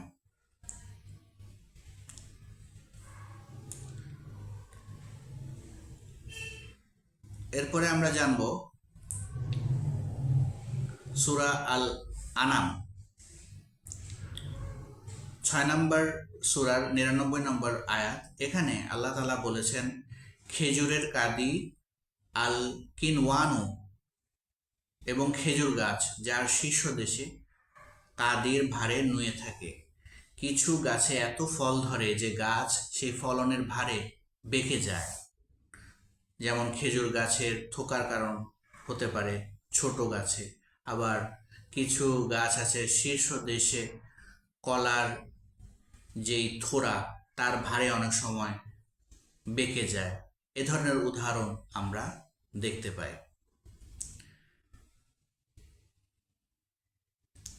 আর গাছ সাধারণত আলোর দিকে চলে। লতানো গাছের যে বৃদ্ধি সেদিকে যদি আমরা লক্ষ্য করি তাহলে আমরা দেখব যেদিকে গাছ আলো এবং বাতাস পায় সেদিকে তার গতি বা বৃদ্ধি হয়ে থাকে। আমরা এতক্ষণ যে আলাপ করলাম সেগুলো হচ্ছে পাহাড়ের উপরে থাকা গাছ বা সমতল ভূমিতে থাকা গাছের উদাহরণ। তবে আল্লাহ তাআলা এই পৃথিবীর 70% সাগরের পানি দিয়ে ভরিয়ে রেখেছেন, আর মাত্র 30% মতো জমিন দিয়েছেন। সাগরের নিচেও একটি বিশাল জগৎ আছে, আর সেই জগতেও অনেক ধরনের গাছপালা জন্মে থাকে। তবে তাদের বৃদ্ধি এবং তাদের বেড়ে ওঠার প্রক্রিয়া সম্পূর্ণ আলাদা। মাটির উপরে থাকা গাছগুলো বাতাস থেকে অক্সিজেন নেয়, দুঃখিত, বাতাস থেকে কার্বন ডাইঅক্সাইড গ্রহণ করে এবং অক্সিজেন ছেড়ে দেয়। তবে পানির নিচে থাকা গাছগুলোর যেই প্রক্রিয়া, জীবন প্রক্রিয়া, সেগুলো সম্পূর্ণ ভিন্ন। তবে আধুনিক ব্যবস্থাতে আমাদের অর্থনীতিতে যে সমস্ত উদ্ভিদের গুরুত্ব বেশি সেগুলোর সম্পূর্ণ জীবনচক্র জেনে সেগুলোর মধ্যে আলো, বাতাস, কীটনাশক এবং বিভিন্ন ধরনের জিনিসপত্রগুলোর কোনটির ব্যবহার বাড়িয়ে কমিয়ে এবং গাছের মধ্যে বিভিন্ন রকম ক্রসিং করানোর মাধ্যমে অনেক ফল উন্নত করার প্রক্রিয়া চালু আছে। কিছু গাছ আছে যেগুলো পাথর হয়ে যায়, যেমন আমাদের প্রবাল দ্বীপ আছে। সেই প্রবাল দ্বীপে প্রথমে ছোট প্রবাল থাকে, সেই প্রবাল আকারে ধীরে ধীরে বড় হতে থাকে, আর সেই বড় হওয়ার পরে সেই প্রবালটি যখন মারা যায় তখন দীর্ঘদিনের প্রক্রিয়াতে সেটি একটি বড় পাথরে পরিণত হয়। আর এই প্রক্রিয়াগুলো অনেক দীর্ঘ বলে আমরা অনেকেই জানি না। প্রবালকে আমরা অনেকেই পাথর হিসেবে জানি, তবে এর মধ্যেও জীবন আছে বলে অনেক বিজ্ঞানী বলে থাকেন।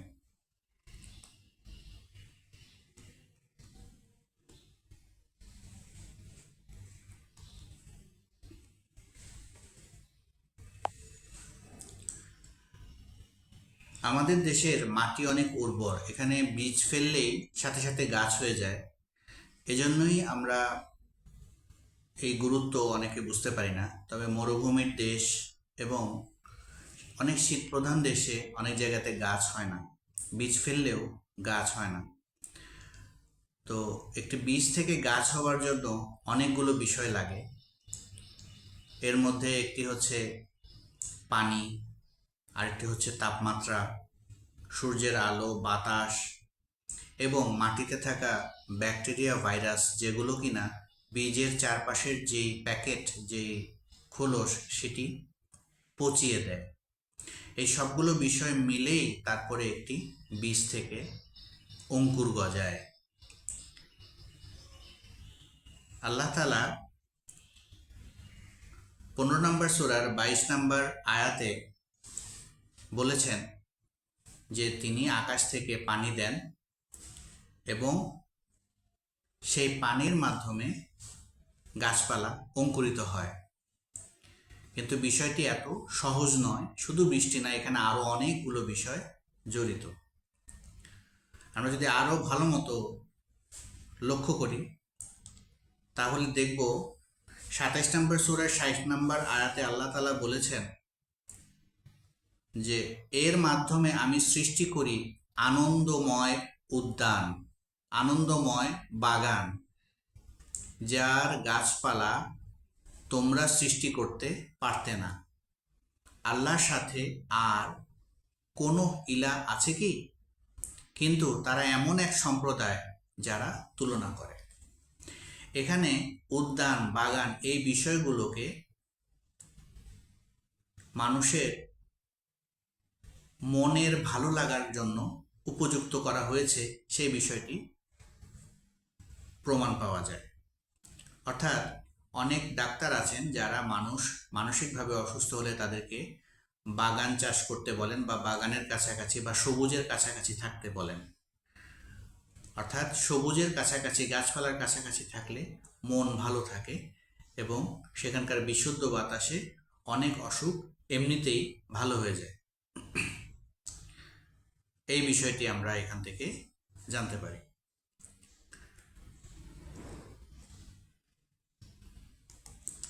গাছের বিভিন্ন রকম অসুখ হয়ে থাকে, আর এই অসুখগুলোর কথাও আমরা কোরআনে জানতে পারি। এখানে আল্লাহ তাআলা বলেছেন যে তুমি কি দেখো না, আল্লাহ আকাশ থেকে পানি বর্ষণ করেন, তারপর তা মাটির নিচে প্রবাহিত করেন, তারপর তা দিয়ে বিভিন্ন রঙের উদ্ভিদ উৎপন্ন করেন, তারপর তা শুকিয়ে যায় এবং তুমি তা হলুদ দেখতে পাও। অর্থাৎ গাছের পাতা সবুজ থাকাই স্বাভাবিক, তবে যখন গাছের পাতাগুলো হলুদ হয়ে যায় তখন বুঝতে হয় এখানে অসুখ হয়েছে। আর এই বিষয়েও গাছের বিভিন্ন রকম অসুখ এবং সেগুলো থেকে সমাধানের বিষয়েও আমরা এখানে জানতে পারি। তারপরে মৌমাছি যে বিভিন্ন জায়গাতে বাসা বানায় সেই বিষয়েও পাহাড়ের কথা, গাছের কথা এবং মানুষের বাসার কথা, এই তিনটি জায়গার কথা বলা আছে যেখানে উদ্ভিদের কথাও পাওয়া যায়।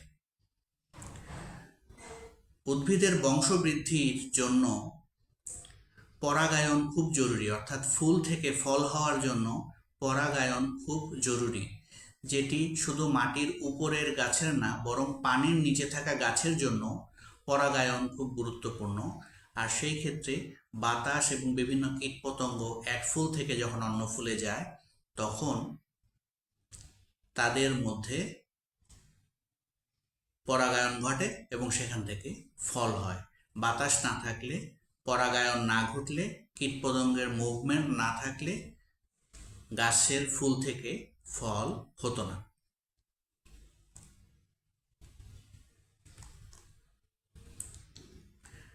গাছের যেই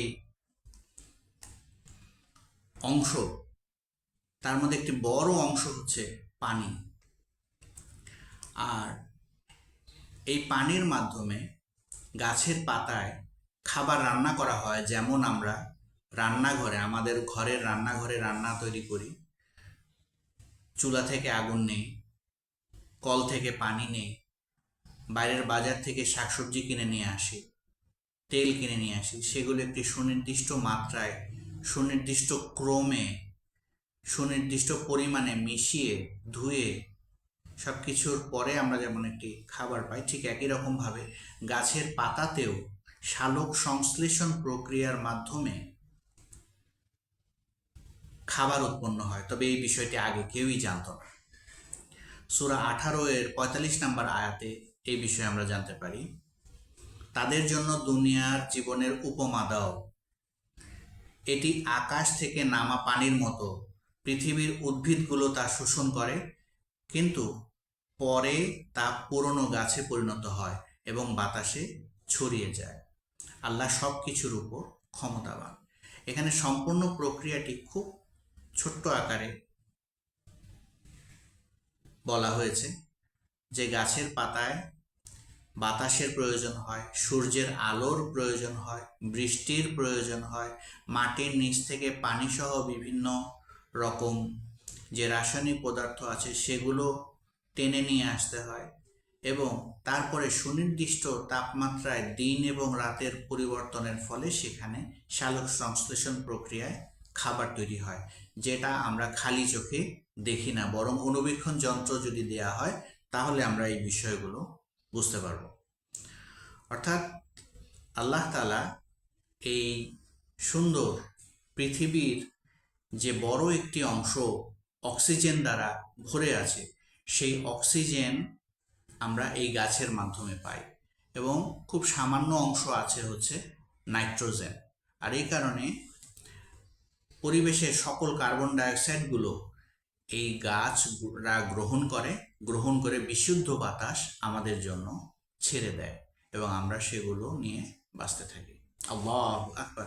অর্থাৎ আমাদের শ্বাস প্রশ্বাসের জন্য আল্লাহ তাআলা যে অসংখ্য গাছ লাগিয়ে রেখেছে, আমরা নর্মালি মনে করে থাকি যে যে সমস্ত গাছে ফল হয় না সেগুলো গুরুত্ব নেই, কিন্তু সেই গাছগুলো আমাদের জন্য অক্সিজেন তৈরি করছে।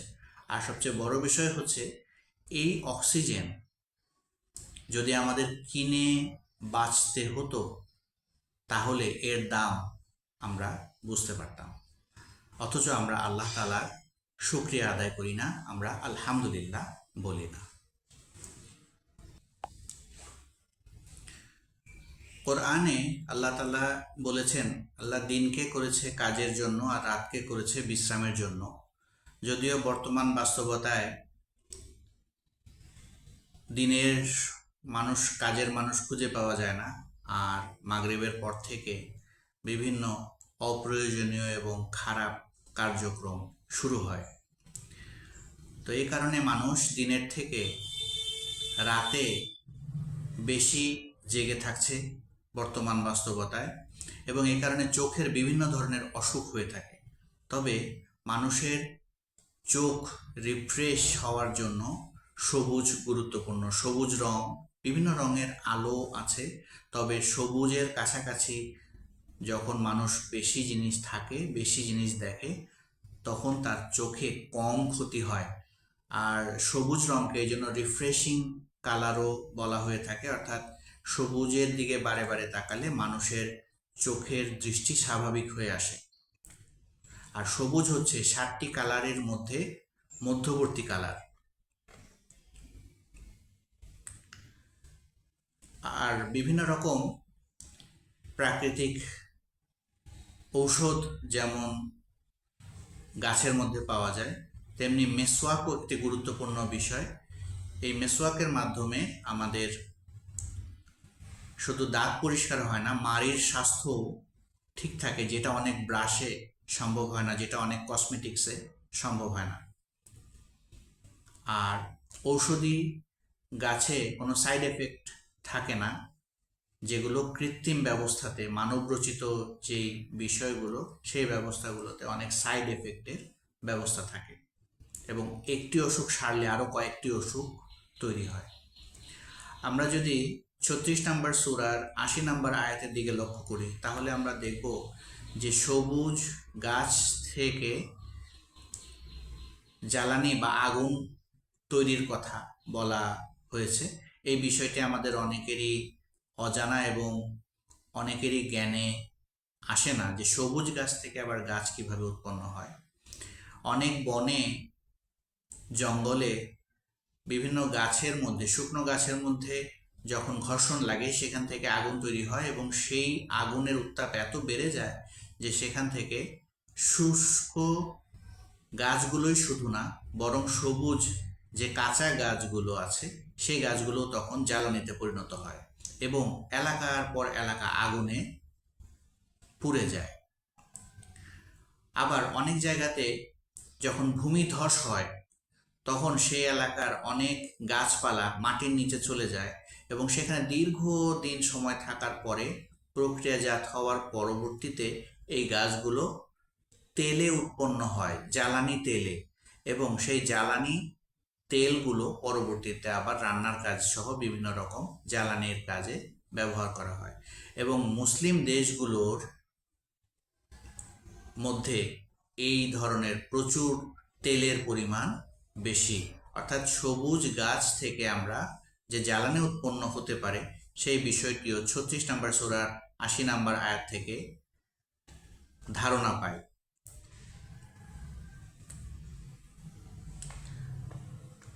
আগের দিনে শুধুমাত্র একটি ক্ষেতে একটি ফলন হতো, তবে বিভিন্ন রকম পড়াশোনার মাধ্যমে সমন্বিত চাষ তৈরি হয়েছে, অর্থাৎ একই ক্ষেতের মধ্যে ভিন্ন রকমের ফল আলাদা আলাদা কাতারে লাগানো হয়, যাতে একটি আরেকটিকে সাপোর্ট করে এবং এতে করে ফলন বৃদ্ধি পায়।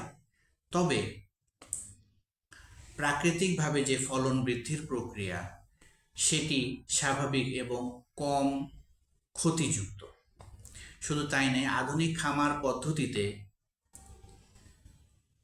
হাঁস মুরগি, গরু ছাগল এবং মাছ এই বিষয়গুলো একই সিস্টেমে করা হয়, অর্থাৎ পুকুরের উপরে খামার থাকে আর সেই একটির মল অন্যটির খাবার হিসেবে কাজে লাগে। আর এভাবে সমন্বিত খামার প্রক্রিয়া আমরা বর্তমানে অনেক জায়গায় দেখে থাকি এবং সেই সকল ক্ষেত্রেই উদ্ভিদ সবার মূল খাদ্য হিসেবে বিবেচিত হয়।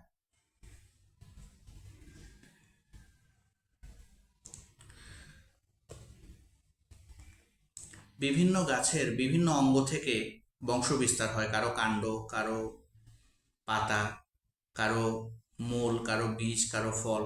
বিভিন্ন জায়গা থেকে বিভিন্ন গাছের বংশ বিস্তার হতে পারে। আর বিভিন্ন কলাম পদ্ধতিও আমরা জানি, একটি গাছের একটি অংশ কেটে অন্য একই জাতের একটি গাছ সেখানে লাগিয়ে তারও বৃদ্ধি হওয়া সম্ভব।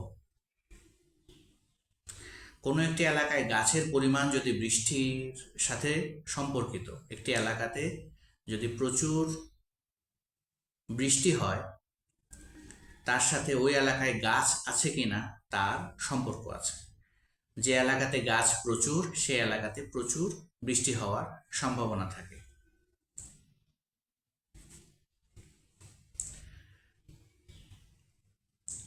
বিভিন্ন ঔষধি গাছ সম্পর্কে আমরা জানি, আর ঔষধি গাছগুলো সাইড এফেক্ট মুক্ত। আল্লাহ তাআলা এমন কোনো অসুখ দেন না যার ঔষধ কিনা আমাদের চারপাশে আমরা পাই না, অর্থাৎ ঔষধি গাছ থেকে সাইড এফেক্ট কম হয়। আল্লাহ তাআলার মালাইকাদের মাধ্যমে যেই সমাধান হয়, সেটি হয় সম্পূর্ণ এররলেস। তবে মানুষ যে সমস্ত ঔষধ আবিষ্কার করে সুস্থ করার চেষ্টা করে, সেগুলোর মধ্যে অনেক ভুলভ্রান্তি থেকে যায়। একটি ঠিক হলে আরও কয়েকটি অসুখ তৈরি হয়। আর সেখানে যদি আল্লাহর রহমত না থাকে, তাহলে এক সময় আমাদের শরীরের রোগ প্রতিরোধ ক্ষমতা আর কোনো কাজ করে না।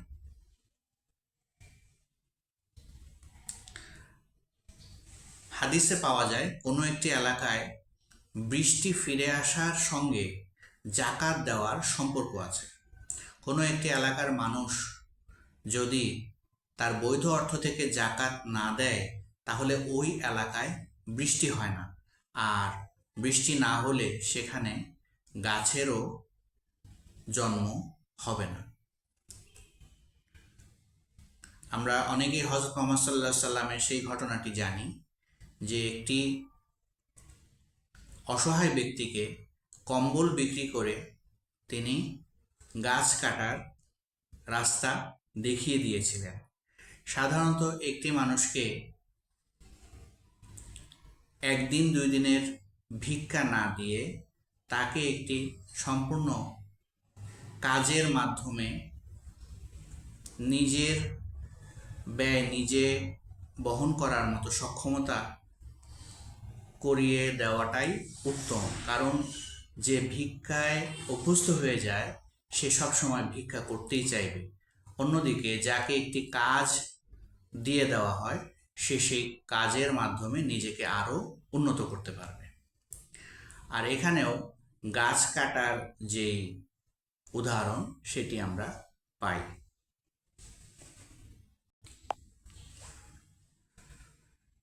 কিয়ামতের একটি আলামত হলো যে মানুষ তখন প্রযুক্তি এবং জ্ঞানে এত বেশি এগিয়ে যাবে যে আল্লাহকে ভুলে যাবে। সকালে গাছ লাগাবে এবং বিকালে সেই গাছ থেকে ফল খাবে, অর্থাৎ দ্রুত গ্রোথ হবে এবং সেই সমস্ত বিষয় মানুষের নিয়ন্ত্রণাধীন হয়ে যাবে এবং তখন সে আল্লাহকে ভুলে যাবে। আর এই কারণে গাছের মধ্যে বিভিন্ন রকম ফলন বৃদ্ধির প্রক্রিয়া আছে, তবে সেই বিষয়গুলো মাত্রাতিরিক্ত হয়ে গেলে তা মানুষকে আরামপ্রিয় করে ফেলে এবং সালাদ থেকে দূরে সরিয়ে আনে। ফলে এক সময় আস্তে আস্তে আল্লাহকে ভুলে যায় এবং ফজরে এক কাতারও হবে না। আল্লাহ তাআলা কোরআনে বলেছেন যে মানুষ যদি সত্যি সত্যি আমার ইবাদত করত তাহলে আমি তাদের জন্য উপর থেকেও রহমত দিতাম এবং নিচের থেকেও রহমত দিতাম। অর্থাৎ আল্লাহ উপর থেকেও বৃষ্টি দিবেন এবং নিচে থেকেও সমৃদ্ধি অর্থাৎ বিভিন্ন ফসল, প্রাণী বৈচিত্র্য এগুলো বাড়িয়ে মানুষের রিজিকের ব্যবস্থা অনেক সহজ করে দেবেন। আর এই কারণে নিয়মের বাইরে ক্রসিং করা মোটেও উচিত না এবং প্রয়োজনের বাইরেও এগুলো করা উচিত না। বিভিন্ন খাবারের সাথে বিভিন্ন রকম খাদ্য উপাদান থাকে এবং আমাদের যে বুদ্ধিমত্তা সেই বুদ্ধিমত্তাগুলোর বিষয় সম্পর্কিত। আর এই কারণে কোন ধরনের খাবার খেতে হবে সেই বিষয়ে যথেষ্ট জ্ঞান থাকা উচিত। বিশেষ করে বাচ্চাদের যারা পরিপালন করে তাদের এই বিষয়ে বেশি জ্ঞান থাকা উচিত।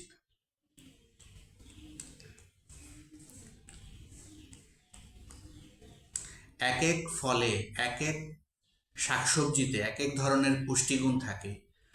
আর আমাদের যে পঞ্চ ইন্দ্রিয় অর্থাৎ চোখ, কান, নাক, জিহ্বা, ত্বক এবং চিন্তা করার জন্য যেই মন, এই সবগুলো জিনিসের সক্ষমতা বৃদ্ধির জন্য এক এক ধরনের পুষ্টিগুণ লাগে। আর এই এক এক ধরনের পুষ্টিগুণগুলো এক এক খাবারে পাওয়া যায়। আমাদের সুদী ব্যবস্থাতে বাজেট থাকে, এই বাজেটে প্রচুর ডিজিট থাকে, তবে এই ডিজিটগুলো মানুষের মধ্যে সুবণ্টিত হয় না। আর সুবণ্টিত হওয়াও যথেষ্ট না। তার কারণ হচ্ছে মানুষ টাকা পেলেই, ভালো ভালো খাবার খেলেই স্বাস্থ্য ভালো হবে, বিষয়টি কখনোই ঠিক নয়। বরং কখন কোন খাবার কি পরিমাণে খেতে হবে এবং কি পরিমাণে পরিশ্রম করতে হবে, শারীরিক হোক বা মানসিক হোক, তাদের মধ্যেও সম্পর্ক আছে। আর এই কারণে বাজেট সুবণ্টিত হওয়াই যথেষ্ট না, বরং সেই অর্থে তা স্বল্প হলেও স্বল্প অর্থে কোন কোন খাবার কি পরিমাণে খেতে হবে সেই সংক্রান্ত সুনির্দিষ্ট জ্ঞান আছে, সেগুলো সবার মধ্যে ছড়িয়ে দেওয়ার ব্যবস্থা করতে হবে। শুধু গাছপালা উদ্ভিদ থেকে আমরা খাবার খেলেই সব কিছু ভালো হয়ে যাবে, বিষয়টি এমন না। এর সাথে 5 ওয়াক্ত সালাত আল্লাহ বিশ্বাসের মাধ্যমে এবং পরিশ্রম, আর কখন কোন খাবার কি মাত্রায় খেতে হবে সেই সংক্রান্ত বিষয়ও আছে। এক এক ফলের এক এক ধরনের পুষ্টিগুণ বিদ্যমান।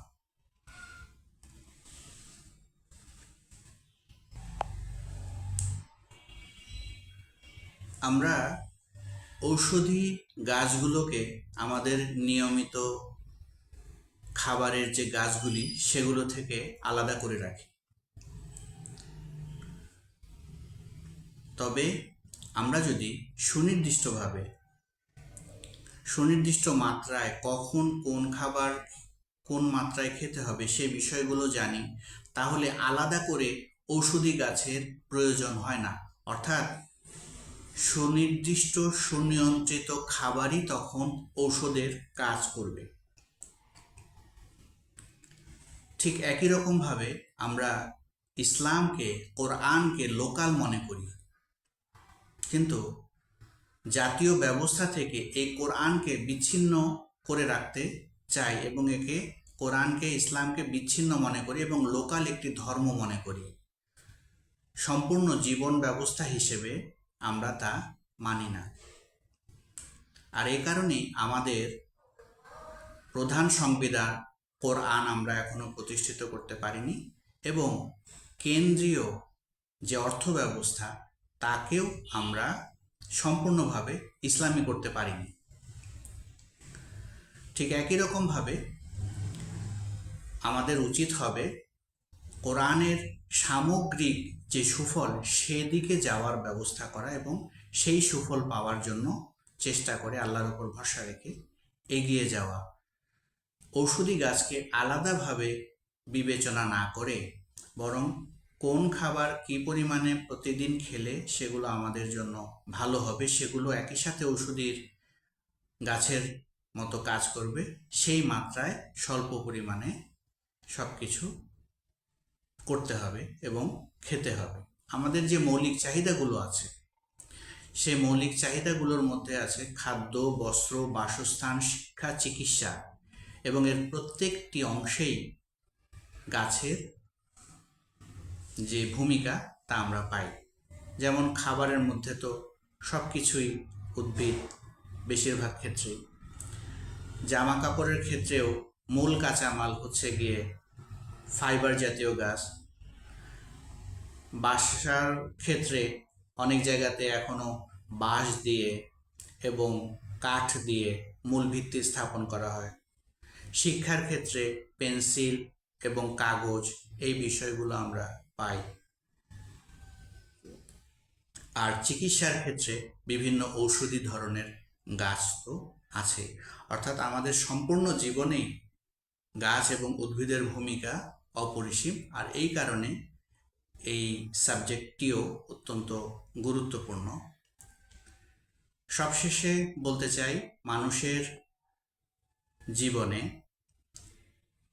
অনেক জিনিসের প্রয়োজন না, বরং অল্প কিছু কোয়ালিটি জীবনের জিনিসের, বস্তুর, পণ্যের দরকার।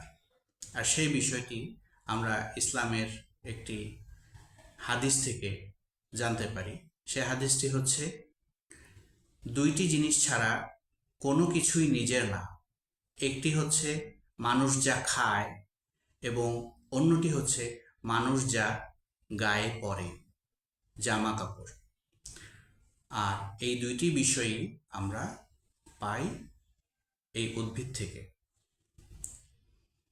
আর এই কারণেই অসংখ্য জিনিসের দিকে, অসংখ্য পণ্য কেনার দিকে না গিয়ে বরং অল্প কিছু বিষয় যেগুলো আমাদের খুবই প্রয়োজন, সেই বিষয়গুলো কোয়ালিটি রক্ষা করাটাই বুদ্ধিমানের কাজ এবং ইসলামের কথা। আজকের মতো এখানেই শেষ করছি। ধন্যবাদ। আসসালামু আলাইকুম ওয়া রাহমাতুল্লাহি ওয়া বারাকাতুহু।